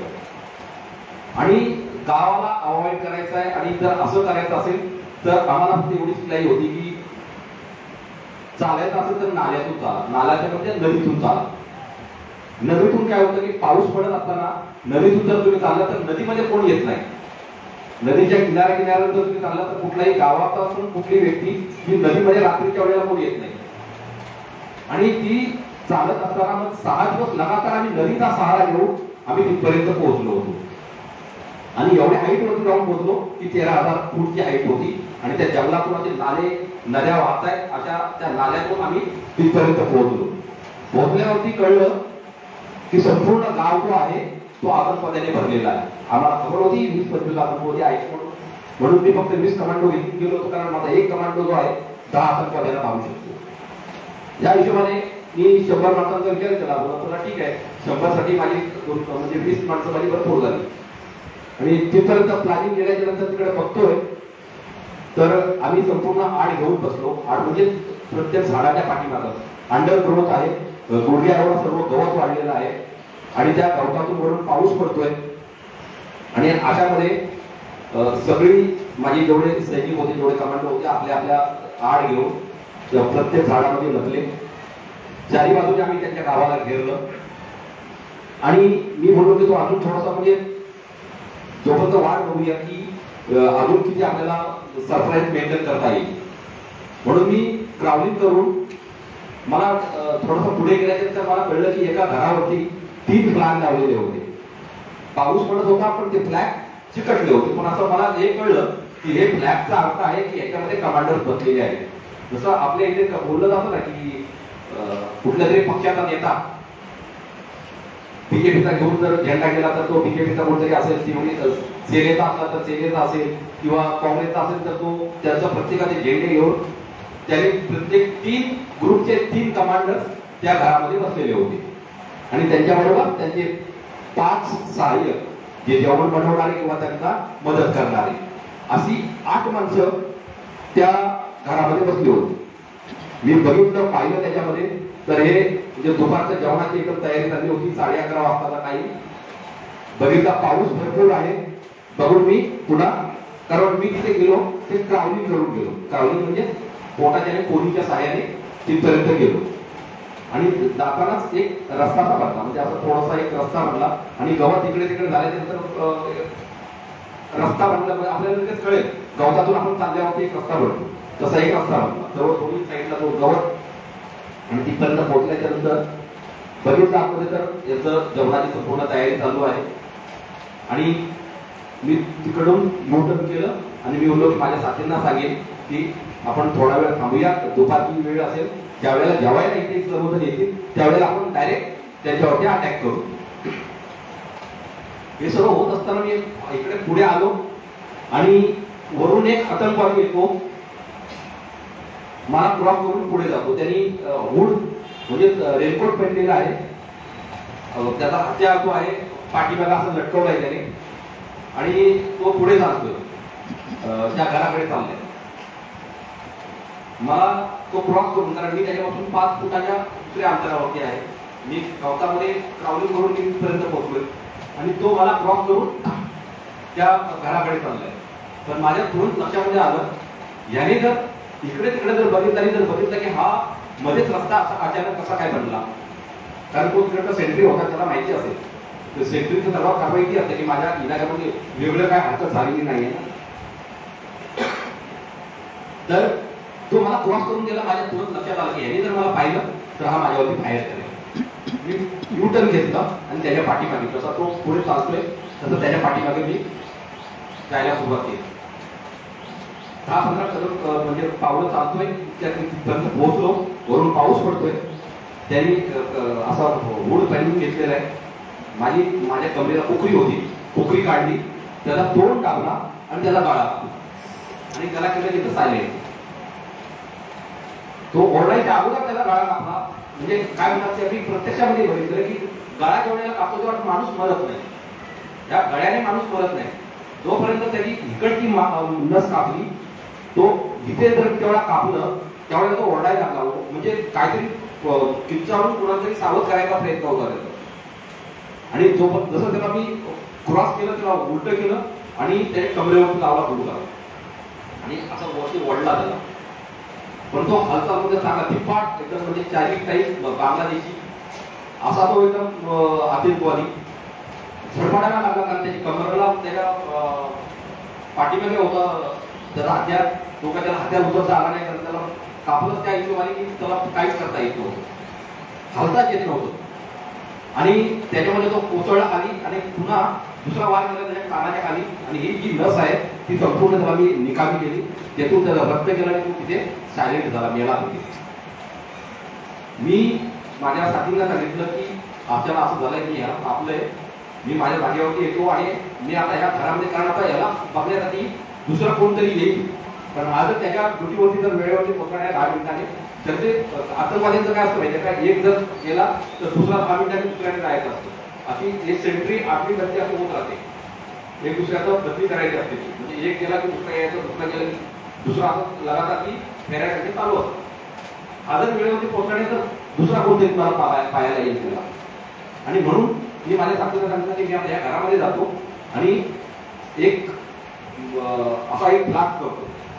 ब्लास्ट कशाने होईल तर तो ग्रेनेड. मी 3 ग्रेनेड तयार केले. पिक्चर मध्ये दाखवतात ना की ग्रेनेड उचलला की टाकला, फेकला, तिकडे झाला की मोठा ब्लास्ट होतो. तसं नाहीये, तसं काही नाही. त्याच्यासाठी तुम्हाला ती पिन काढावी लागते आणि ती पिन काढल्याच्या नंतर त्याच्यामध्ये एक हॅमर असतं. ती पिन काढल्याच्या नंतर एक टक्कन एक असा आवाज येतो आणि त्याच्यानंतर 6 सेकंदांनी तो फाटतो. इकडे आपल्याला कसं दाखवतात की टाकला तिकडे फेकला की झाला ब्लास्ट. तसं नाही होत. त्याच्या पिन काढल्या, त्याला बिलकुल दाबून धरलं. 2 हातांमध्ये 2 घेतले, तिसरा तयार करतोय, 2 टाकले, तिसरा उचलला, त्याच्यामध्ये टाकला आणि मी पुन्हा जमीन पोचतोय. म्हणजे जमिनीवर असा एकदम पूर्ण लेटून झालं. आणि ते तिन्ही आतमध्ये ग्रेनेड टाकल्याच्या नंतर एक मोठासा ब्लास्ट झाला. टाक टाक टाक आपण म्हणतात सिलेंडर फाटतो, असा एक मोठा ब्लास्ट झाला. आणि आतमध्ये बसलेले जेवढे आतंकवादी होते, 3 कमांडर आणि त्यांचे 5 सहाय्यक सगळ्याचे सगळे तिथे ढेर झाले, मरून गेले. आणि त्याचबरोबर त्यांचा वायरलेस इक्विपमेंट म्हणजे रेडिओ सेट होतं ते सगळ्याचे सर्व ब्लास्ट झालं. म्हणजे त्याची कमांडर ज्या वेळेला पडतो ना त्यावेळेला आदेश देणारा कोणच होत नाही. पक्षाध्यक्ष गेला की कामच संपूर्ण संपवलं. याला विधी करायच्या पूर्वी असा तो प्रकार.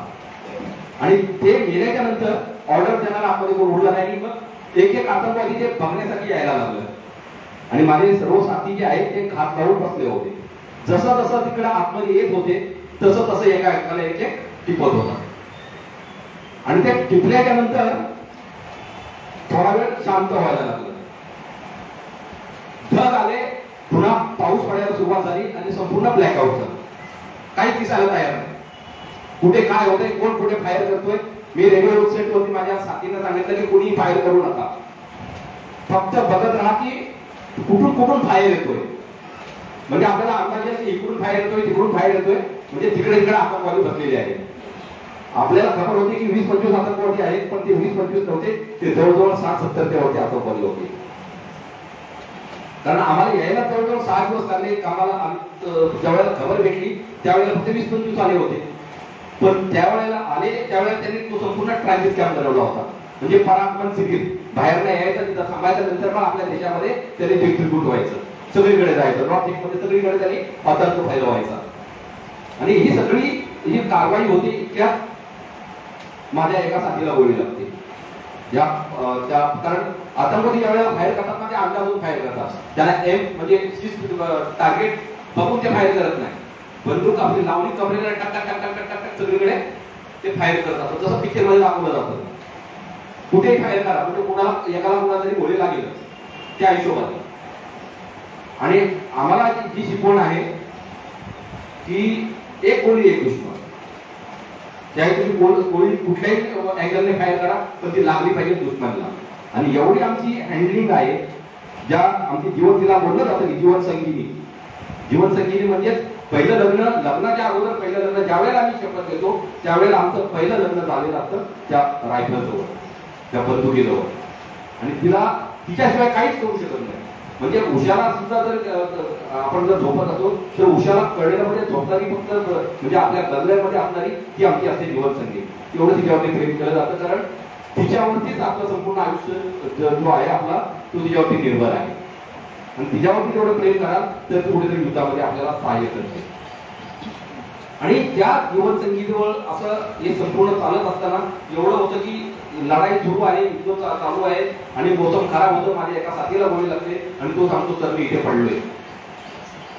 एकदम ब्लॅकआउट आहे. दुपारचे म्हणजे 12-12:30 वाजले आणि संपूर्ण ब्लॅकआउट, काही दिसत नाही पुढे. विचार करा त्या गोष्टीचा की संपूर्ण ढग येऊन मिळतात आणि आपल्याला पुढचं काही दिसत नाही.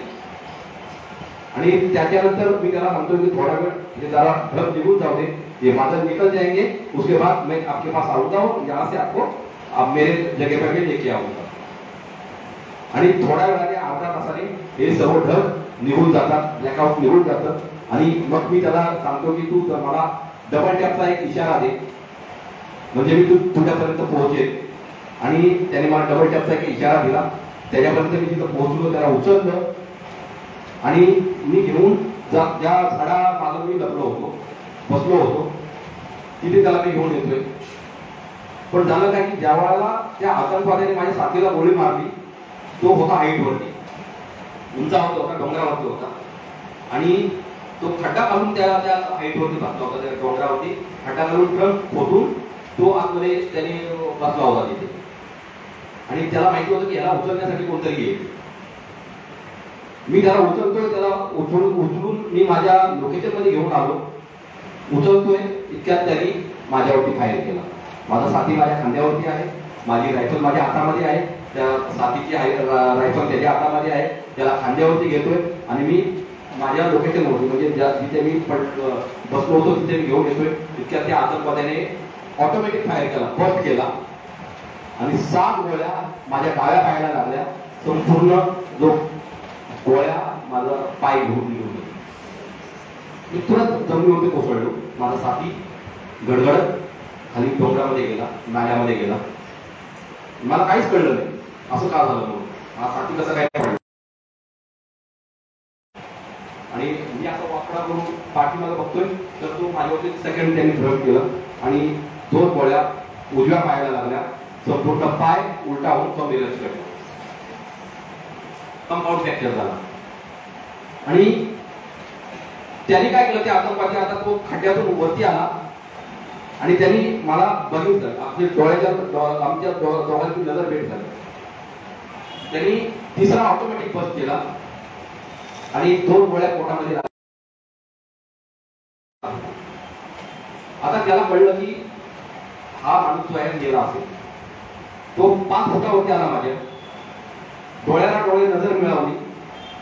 आणि मी तिथे म्हणजे मी माझी ज्यावेळेला गोळ्या लागल्या पोटामध्ये, माझी बंदूक जी आहे, माझी जीवन संधी माझ्या हातातून निघाली. लागलं म्हणजे एक उचली येते ना, रक्तात लागल्याचे तर आपल्या हातात काहीतरी असं ते सोडून जातं.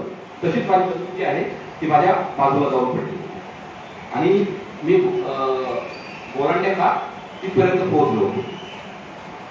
आणि तिथे पोहोचतोय तितक्यात तो 5 फुटावरती माझ्या जवळ आला, माझ्या नजरेला नजर मिळवतोय आणि त्यांनी बंदूक त्याची जी होती त्याने एकदम शिस्त घेतली, म्हणजे एम केला माझ्यावरती, खांद्याला लावली. त्याच्या अगोदर तो असा फक्त फट करत होता, त्याने खांद्याला लावली. त्याचा विचार होता की त्याने मला हेड शूट करायचं होतं, म्हणजे एक गोळी कुठे म्हणजे शरीरामध्ये अशा ठिकाणी मारणार की माझा मृत्यू झाला पाहिजे. आणि त्याने ती बंदूक त्याच्या ह्याला लावली खांद्याला आणि तो माझ्यावरती फट करतोय.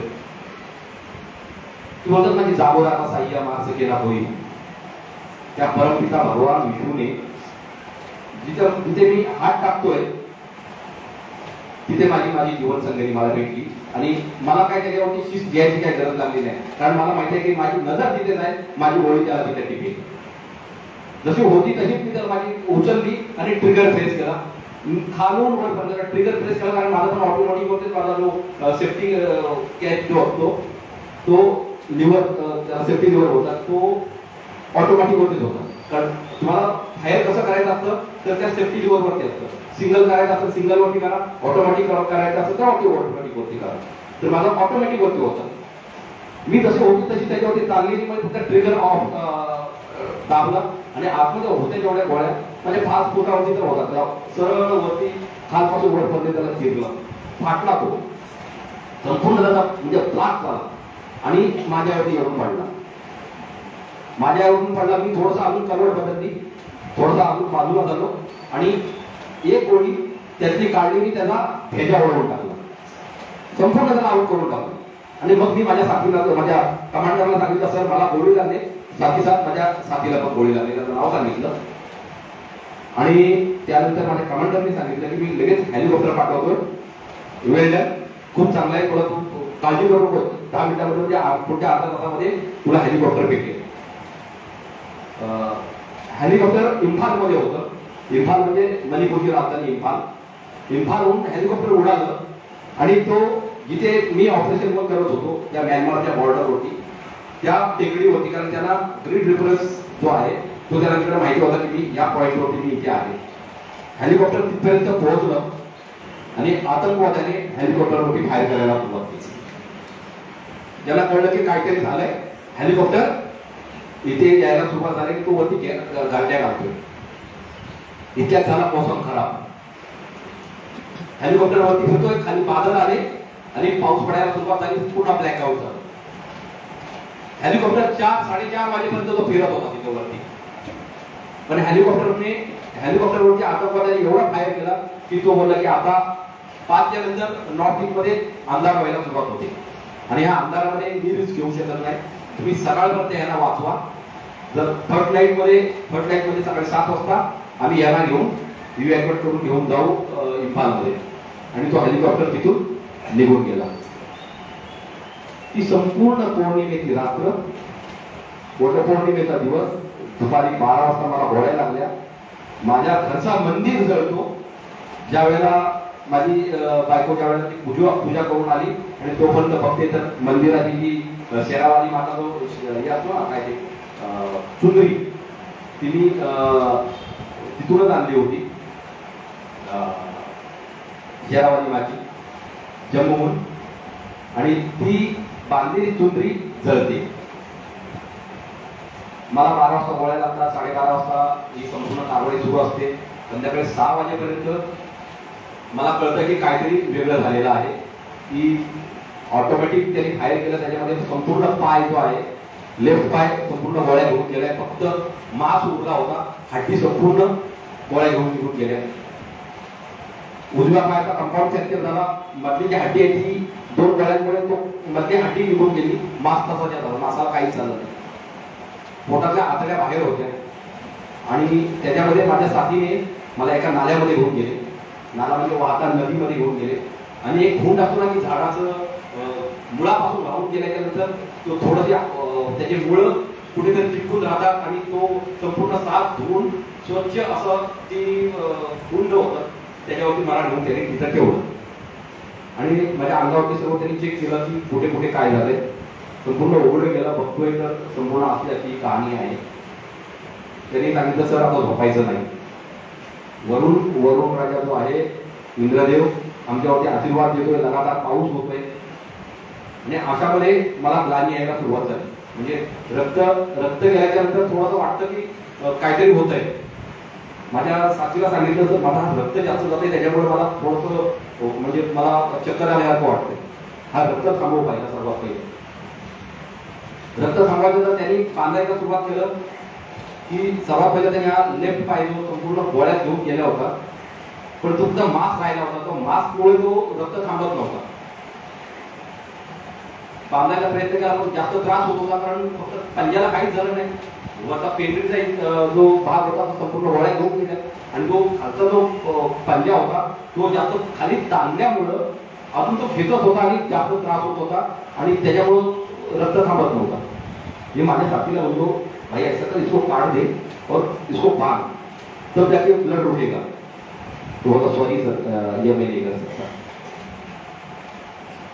ज्या आतंकवाद्यांना कापल्या होत्या ज्या कुकरीने कुकरी माझ्या कमरेला होती ती कुकरी काढली आणि मी माझा पाय गुडघ्यापासून वेगळा केला आणि मग त्याला बोललो तू आता याला तू बांध.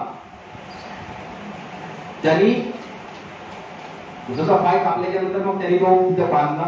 तिकडचे 2 दंडे काढले आणि हा उजवा पाय जो आहे त्याला सरळ केलं आणि बुटाची लेस काढली त्याला बांधून घेतलं. त्याला स्प्लिट केलं त्याला सरळ केलं.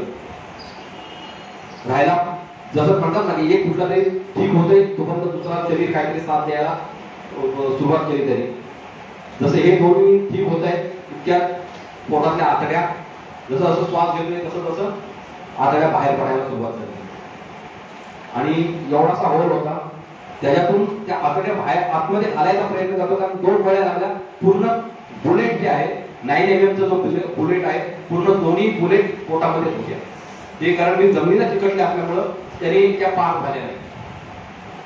आणि अशामध्ये मला कळत होतं की जसं असं श्वास घेतोय तसं त्याच्या बुलेट जे आहेत त्या वरती आपल्या शरीरामध्ये वरती चढतायत आणि जाणवतंय की कुठेतरी आतमध्ये काहीतरी होतंय चावतंय काहीतरी. आणि अशामध्ये मी माझ्या साथीला बोलतो की काहीतरी आमच्या मला कोणी जवळ राहिलो ऐकून लग राहिलं त्यांनी म्हणजे खराब म्हणजे हे झालेलं आतड्या त्या आतमध्ये घालायचा प्रयत्न करत होते पण होल छोटा असल्यामुळे ते आतमध्ये गेल्या नाही. एक्सेप्ट शरीर आतमध्ये नाही एक्सेप्ट करते कारण इंटरनल ब्लिडिंग व्हायला पण सुरुवात झाली. तो सर्व रक्त जो आहे तो नाकातून कानातून यायला सुरुवात झाली आणि मला कळतंय की आवाज काहीतरी वेगळे येते म्हणजे अशी संपूर्ण रात्र मला त्या अंधारामध्ये काढावी लागली. म्हणजे त्या जंगलामध्ये काढावी लागली.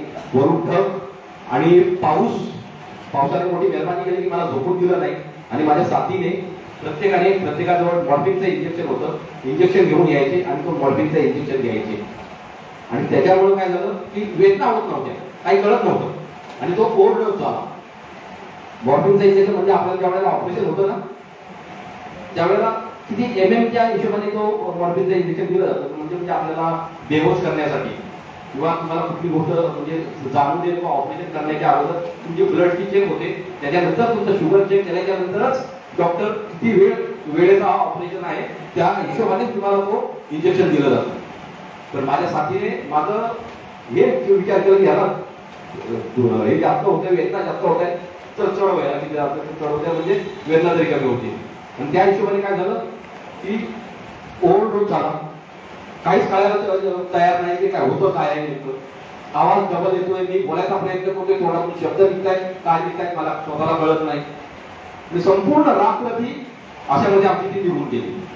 सकाळी 7 वाजले हेलिकॉप्टर आला आणि मला घेऊन इम्फालमध्ये गेले.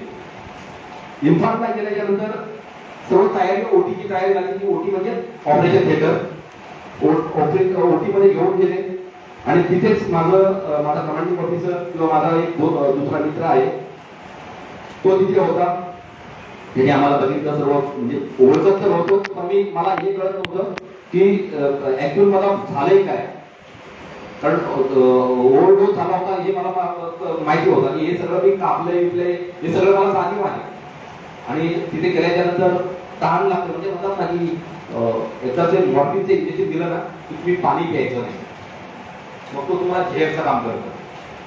होट चुकले आणि अशामध्ये मी कुठपर्यंत पोहोचल्याच्या नंतर माझा सीओ सर मला विचारतोय की आप घर बात करोगे. बोला जी सर. आणि त्यावेळेला मोबाईल नव्हते घरामध्ये कोणाकडे. मोबाईल म्हणजे 2005 जर आपण विचार केला तर तुम्हाला सर्वांनाच माहिती आहे त्यावेळेला मोबाईलचा आविष्कार झाला होता भारतामध्ये. नुकतेच त्यावेळेला पेजर आणि मोबाईल आले होते.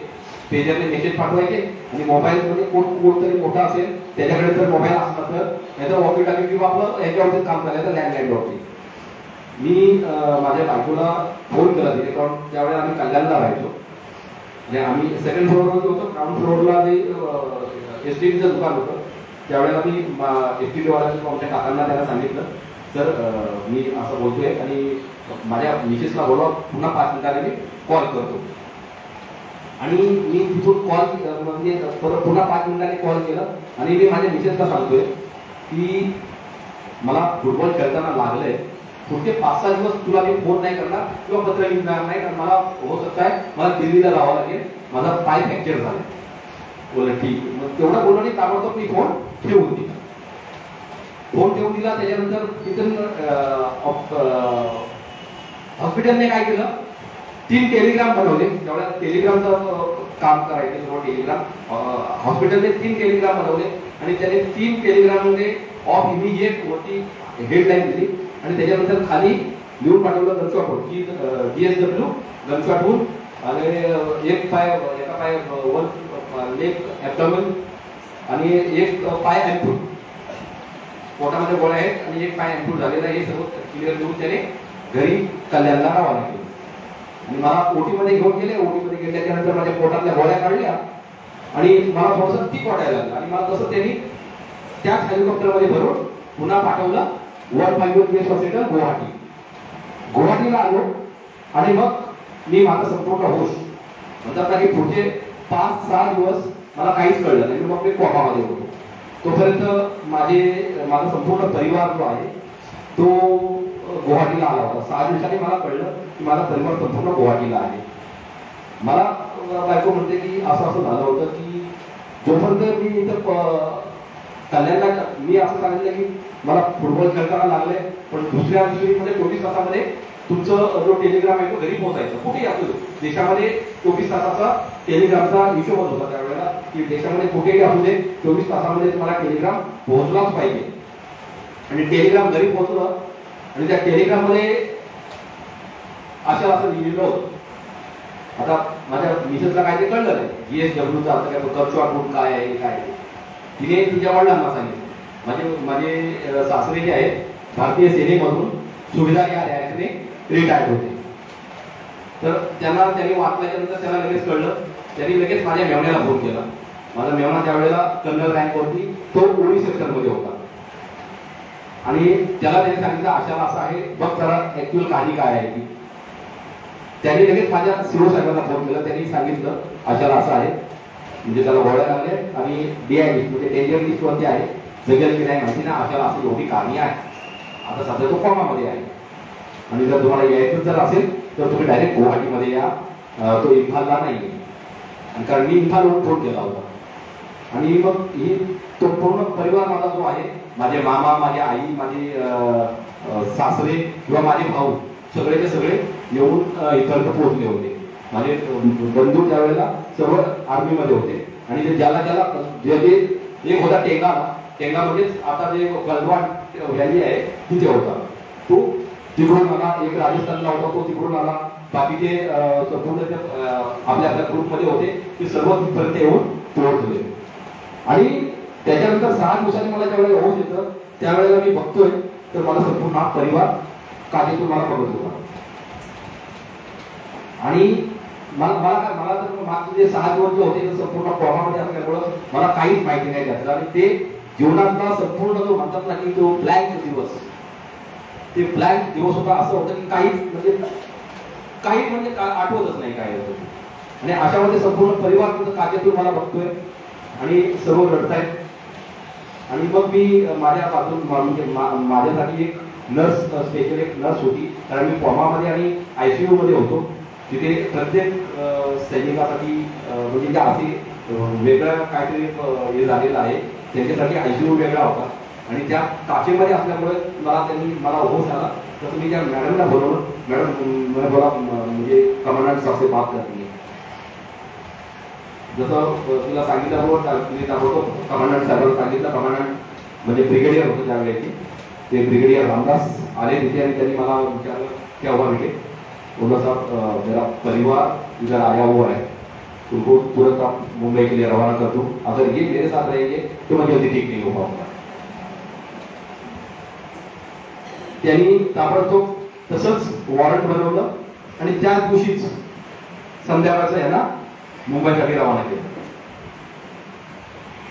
आणि त्याच्यानंतर काही दिवस मला लागले दुरुस्त होण्यासाठी. मग मी आर्टिफिशियल लिम्फ सेंटर पुणेमध्ये आलो, कारण तिथे पाय बसवला, चालायची सुरुवात केली. मला तिथून सुट्टी सोडत होती पण मी सुट्टी आलो नाही. मी म्हटलं जोपर्यंत मी माझ्या पायाने घरी जात नाही तोपर्यंत मी सुट्टी जाणार नाही.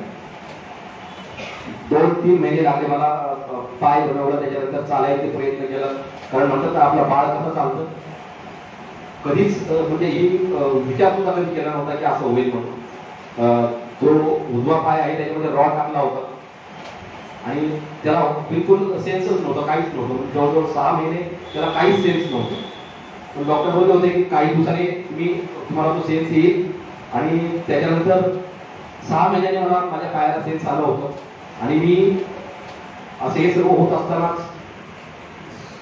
26 जानेवारी येते आणि ही संपूर्ण खबर संपूर्ण देशाला किंवा आपल्या महामहिम राष्ट्रपती त्यावेळेला होते missile man doctor APJ Abdul Kalam यांनाही कळते. आणि 26 जानेवारी 2006 रोजी मी तिथे जातो आणि मला शौर्य चक्राने गौरवण्यात येतं. गॅलेक्सी अवॉर्ड शौर्य चक्र आपल्या छातीवरती लावलं गेलं. आणि त्यानंतर जे आपल्या देशामध्ये जे पाहुणे आलेले असतात, कोणतरी विशेष अतिथी असतं, त्यांच्याबरोबर आपल्याला चहा पाण्यासाठी जायचं असतं. आणि ते चहा पाण्यासाठी आम्ही जात असताना मी पुढे चालतोय, पाठवून एक हात येतो, खांद्यावरती ठेवतात आणि ते पुढून घेऊन, तर ते होते भारतरत्न डॉक्टर APJ अब्दुल कलाम. आणि ते विचारतात की आप मेरे साथ डिनर करोगे. आणि ती रात्र म्हणजे तो ज्या वेळेला शब्द विचारतात की आप मेरे साथ डिनर करोगे आणि माझ्या हातामध्ये क्रेचेस, 2 एल्बो क्रेचेस, त्यावेळेला संपूर्ण पायाला होत नव्हतं, त्याच्यामुळे ते क्रेचेस वरती चालावं लागायचं. आणि ते समोरून विचारताय, बोलायचा प्रयत्न करतोय, गळा चुकला, डोळ्यातून अश्रू येत आहेत, काय बोलू म्हणजे बोलायचा प्रयत्न करतोय पण तोंडातून निशब्द झालो होतो. आणि म्हणतात ना की कधीतरी आपला विठ्ठल आपल्याला विचारलं, हे म्हणते बता तेरी रजा क्या है. तो विठ्ठल माझ्यासमोर उभा होता आणि तो मला विचारतोय, बोल तुला काय देऊ. आणि ती भोजनाची ऑफर जी होती 26 जानेवारी 2006 रोजी महामहिम राष्ट्रपती APJ अब्दुल कलाम बरोबर आम्हाला जेवण्याचा तो आनंद मिळाला. त्यांच्याकडून मला एक गोष्ट शिकायला मिळाली. जेवता जेवता एक शब्द बोलून गेले, एक फक्त छोटीशी त्यांनी मला गुरु ज्ञान म्हणतात ना की एक दिलं की त्यांनी मला हे सांगितलं, हमेशा देश के बारे में सोचो, क्योंकि जिस वास्तु के नीचे बैठे हो ना, वो वास्तु 24 घंटे में एक बार तथास्तु बोलती है. और वो क्षण पता नहीं कौन सा आएगा, लेकिन आप अगर आपके दिल में अगर सच्चा प्रेम और हमेशा अगर अच्छी बातें हो तो वो तथास्तु बोलेंगे और वो क्षण वो होगा जिस दिन वो बोलेंगे हमको पता नहीं है. इसलिए हमेशा पॉझिटिव्ह राहो. माझं पण हेच आपल्यासाठी सगळ्यांना पण तेच म्हणणं आहे की हमेशा पॉझिटिव्ह राहा, काहीतरी वेगळं आणि देशासाठी आणि आपल्या हमेशा चांगलं काहीतरी विचार करूया. आणि जेवढं झाल्याच्या नंतर आता लवकरच माझ्यावरती एक चित्रपट येतोय आणि त्या चित्रपटाचे डायरेक्टर जे आहेत, निर्माते नीरज पाठक आणि मनीष शर्मा हे 2 डायरेक्टर आहेत. आणि माझी जी भूमिका जी आहे तो रणवीर सिंग करतोय आणि माझ्या बायकोची भूमिका जी आलिया भट करते. लवकरच हा पिक्चर सर्व भाषेमध्ये रिलीज होईल आणि आपल्या सर्वांचा आशीर्वाद माझ्यावरती असाच राहील. आपल्या सर्वांचं मी मनपूर्वक पुन्हा एकदा आभार व्यक्त करतो, सर्वांना मानाचा सॅल्यूट देतो आणि जाता जाता फक्त ईश्वराजवळ एकच प्रार्थना करतो, हे प्रभू ऐसावर दे मोदे विजय केले या वीरगती. धन्यवाद. जय हिंद. जय महाराष्ट्र.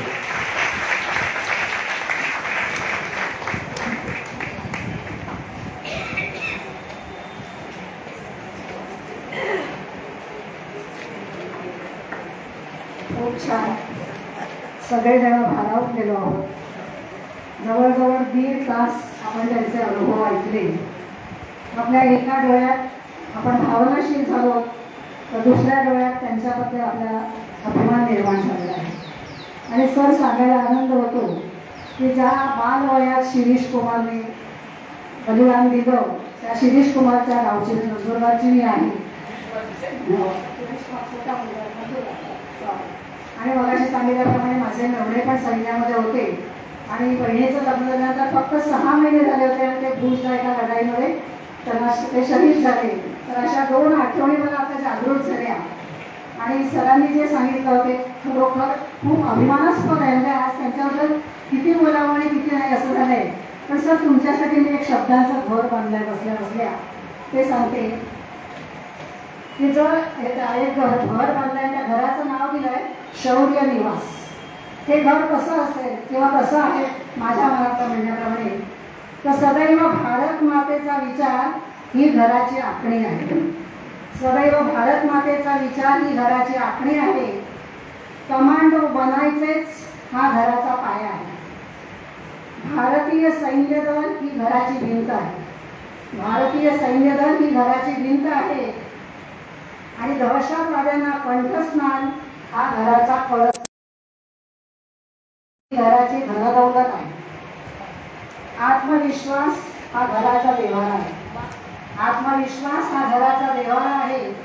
सुट्टीवर येणं हा घरातला पाहुणा आहे. सुट्टीवर येणं हा घरातला पाहुणा आहे. भारताकडे तिरकस पाहणारा हा त्या घराचा वैरी आहे. भारताकडे तिरकस पाहणारा हा घराचा वैरी आहे. आणि भारत मातेला वंदन ही घराची शोभा आहे. मिळवलेला विजय हे घराचे सुख आहे. मिळवलेला विजय हे घराचे सुख आहे. आणि अशा घरातच शौर्य, पराक्रम, पुरस्कार, ऑपरेशन कारगिल किंवा ऑपरेशन विजय हे सर्व राहतात, नांदत असतात. आणि म्हणूनच ते घर आज आम्हाला वंदनीय आहे, वंदनीय आहे. आपण मगाशी टाळ्या वाजवल्या पण आपण इतके भावनाशी झालो होतो, इतके भावनामय झालो होतो की त्यांची ती कथा ऐकता ऐकता सुंदर व्हायला झालं होतं की काय बोलावं आणि काय नाही म्हणून. खरंच त्या डोळ्यातून अश्रू येत होते. तर एक फक्त विनंती करते की सगळ्यांनी एकदा उभं राहायचं आहे आणि सलामी तो म्हटल्यानंतर सलामी द्यायची आणि थोड्याशा घोषणा करायची. आणि सगळे ज्येष्ठ नागरिक आहेत पण ज्येष्ठ नागरिक आहेत तरुण ज्येष्ठ नागरिक आहेत म्हणून आवाहन केलंय.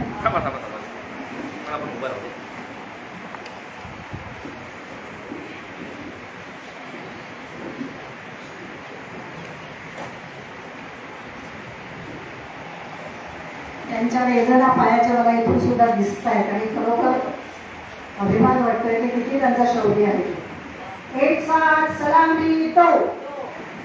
भारत माता की भारत माता की वंदे वंदे वंदे. धन्यवाद.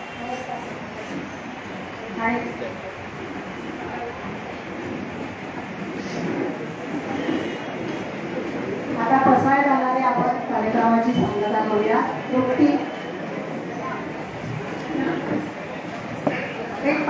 एक 2 मिनिटं बसायचं आहे फक्त.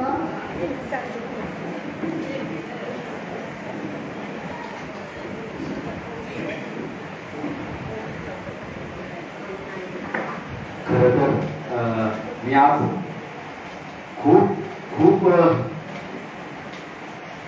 श्रीमंत झालो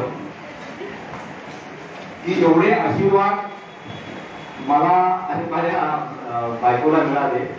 आणि मी तुमच्या त्यांनी नतमस्तक होऊन असाच तुम्ही मला जेव्हा ते आशीर्वाद द्याल आणि भेट कराल ही फक्त ईश्वरची मी प्रार्थना करतो. धन्यवाद.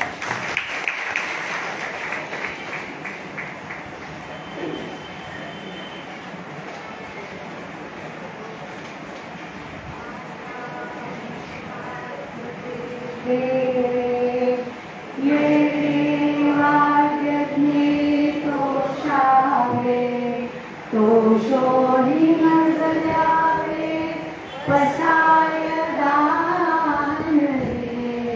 जे फळांची व्यंकटी सांडो तया सत्कर्मी रती वाढो भूता परस्परे पडो मैत्र जीवांचे दुरितांचे दिविर जाऊ विश्व स्वधर्म पुरे पाहो जो देवांची रतो ते राहो प्राणिनाथ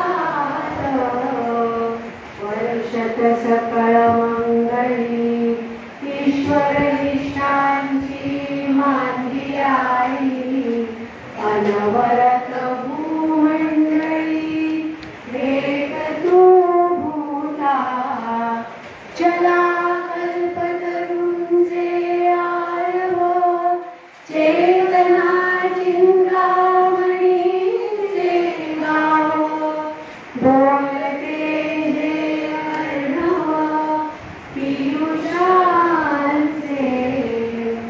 चंद्रमेघे अलांछना मार्तंडले तापै. तुम्ही असं तर म्हटलं काय मधूचा फोन आला होता काय, तर मी म्हटलं नाही. तर त्यांनी म्हटलं हा नंबर देतो, तू त्यांच्याशी बोल. मग मी तो नंबर घेतला आणि STD मधूनच तिथून कॉल केला. तर हे मला म्हटले की मला फुटबॉल लागताना माझा पाय फ्रॅक्चर झाला आहे, तर मी तुला फोन म्हणजे STD मधूनच येऊन ते फोन करायचे मला. तर मी काय आता पुढच्या संडेला मी येऊन फोन करणार नाही किंवा लेटर वगैरे लिहायला मला नाही मिळणार हॉस्पिटलमध्ये मी ॲडमिट होईल. तर मी म्हटलं ठीक आहे. म्हणजे तेव्हा मला काही कळलं नाही, पण मी विचार करते की थोड्या वेळाने माझ्या मनात असं थोडं म्हणजे शंका वाटली की हे सकाळपासून पण हे असं घडलं आहे आणि ह्यांचा अचानक फोन येतो. नुसतं काय त्याच्यावरून मी पत्र किंवा काय फोन करणार नाही असं कसं काय होऊ शकतो. म्हणून मी तोच नंबर जे मित्रांनी यांच्या दिला होता तो तसाच लिहून माझ्या वडिलांना मी तिथूनच STDतून फोन केला की वडिलांना माझ्या मी आप्पा बोलते. तर आप्पा यांच्या मित्राचा फोन आला आणि हे मला असे बोलले, तर तुम्ही जरा फोन करून बघा म्हणून यांना. मग यांनी फोन केला, माझ्या वडिलांनी फोन केला, पण त्यांनी मला काय म्हणजे सांगितलं नाही वडिलांनी. यांनी सगळं सांगितलं त्यांना मला काय लागलं आहे, काय मी अशा वाचलं. तर त्यांनी मला सांगितलं नाही वडिलांनी. माझ्यापासून वडील इकडे कांदिवलीला राहत होते वडील माझे. मग माझे वडील बोलले तू काय टेन्शन घेऊ नको, आम्ही येतोय सकाळी इकडे. पण ती रात्र माझ्यावरती म्हणजे विचार मी एकदम हे झालं, कारण वडील पण काय बोललेच नाही, पण माझ्या मनात असं थोडं वाटत होतं की हे असं वेगळं काहीतरी आहे. नेहमी ओरडून बोलत नसायचे फोनवर, पण तेव्हा मी ओरडून बोलले की तुला काय कळत नाही का मी तुला सांगतोय की मी फोन करणार नाही किंवा लेटर वगैरे लिहिणार नाही. मग मी ती रात्र तशीच झाली. मी पुन्हा STDमध्ये सकाळी गेली मी पुन्हा. तर घरात तर तार आलेलाच होत्या, पण ते केव्हा फोन कसे लागत नाही त्यावेळेला, तेव्हा लागलं नाही. मग माझे वडील संध्याकाळपर्यंत आले घरी आणि मी संध्याकाळी पुन्हा गेली. तर तेव्हा त्या नर्सने फोन उचलला होता हॉस्पिटलच्या. तेव्हा मला कळत पण नव्हतं की हा हॉस्पिटलचा नंबर आहे, नर्स उचलाय, हे एवढे व्यवस्थित असतील हेच बोलतील असं मला वाटलं होतं. पण तिने मला सांगितलं की तुमच्या मिस्टरांचा डावा पाय ॲडमिट आहे, म्हणजे गुडघ्यापासून कापलेला आहे. ते मी ऐकल्यानंतर माझ्या पायाखाली आपण कसं म्हणतो की आता माझ्या लहान मुलाला घेऊन मी गेली होती आणि तिथेच मला माझा अनुभव झाले. मग ती STDमध्ये विचारायला लागले, पण मी म्हटलं आता सगळ्यांच्या समोर मी थोडं कंट्रोल केलं. मी घरी येऊन वडिलांना बोलली की वडिलांना बोलली आप्पा अशाला असं झालं तर तुम्ही मला सांगितलं सुद्धा नाही. तर ते म्हटले काही नाही गं, थोडंसं पायाच्या टाचेला लागले म्हणून असे बोलले. ते काय होईल ठीक म्हणून मला म्हणजे ते धीर देत होते. मग आम्ही जेव्हा गेलो प्रत्यक्षात हॉस्पिटलमध्ये तेव्हा सुद्धा यांनी यांच्या अंगावरची चादर काय मला काढून दिली नव्हती. म्हणजे किती लागले, कुठे लागले हे मला काहीच कळायला माझ्या नंतर. आणि मग 6 महिने आल्याच्या नंतर मी प्रत्यक्षात त्यांना कुठे काय किती लागले ते म्हणजे वडिलांनी आईनी पण किंवा भावाने मला काहीच तेव्हा सांगितलं नव्हतं.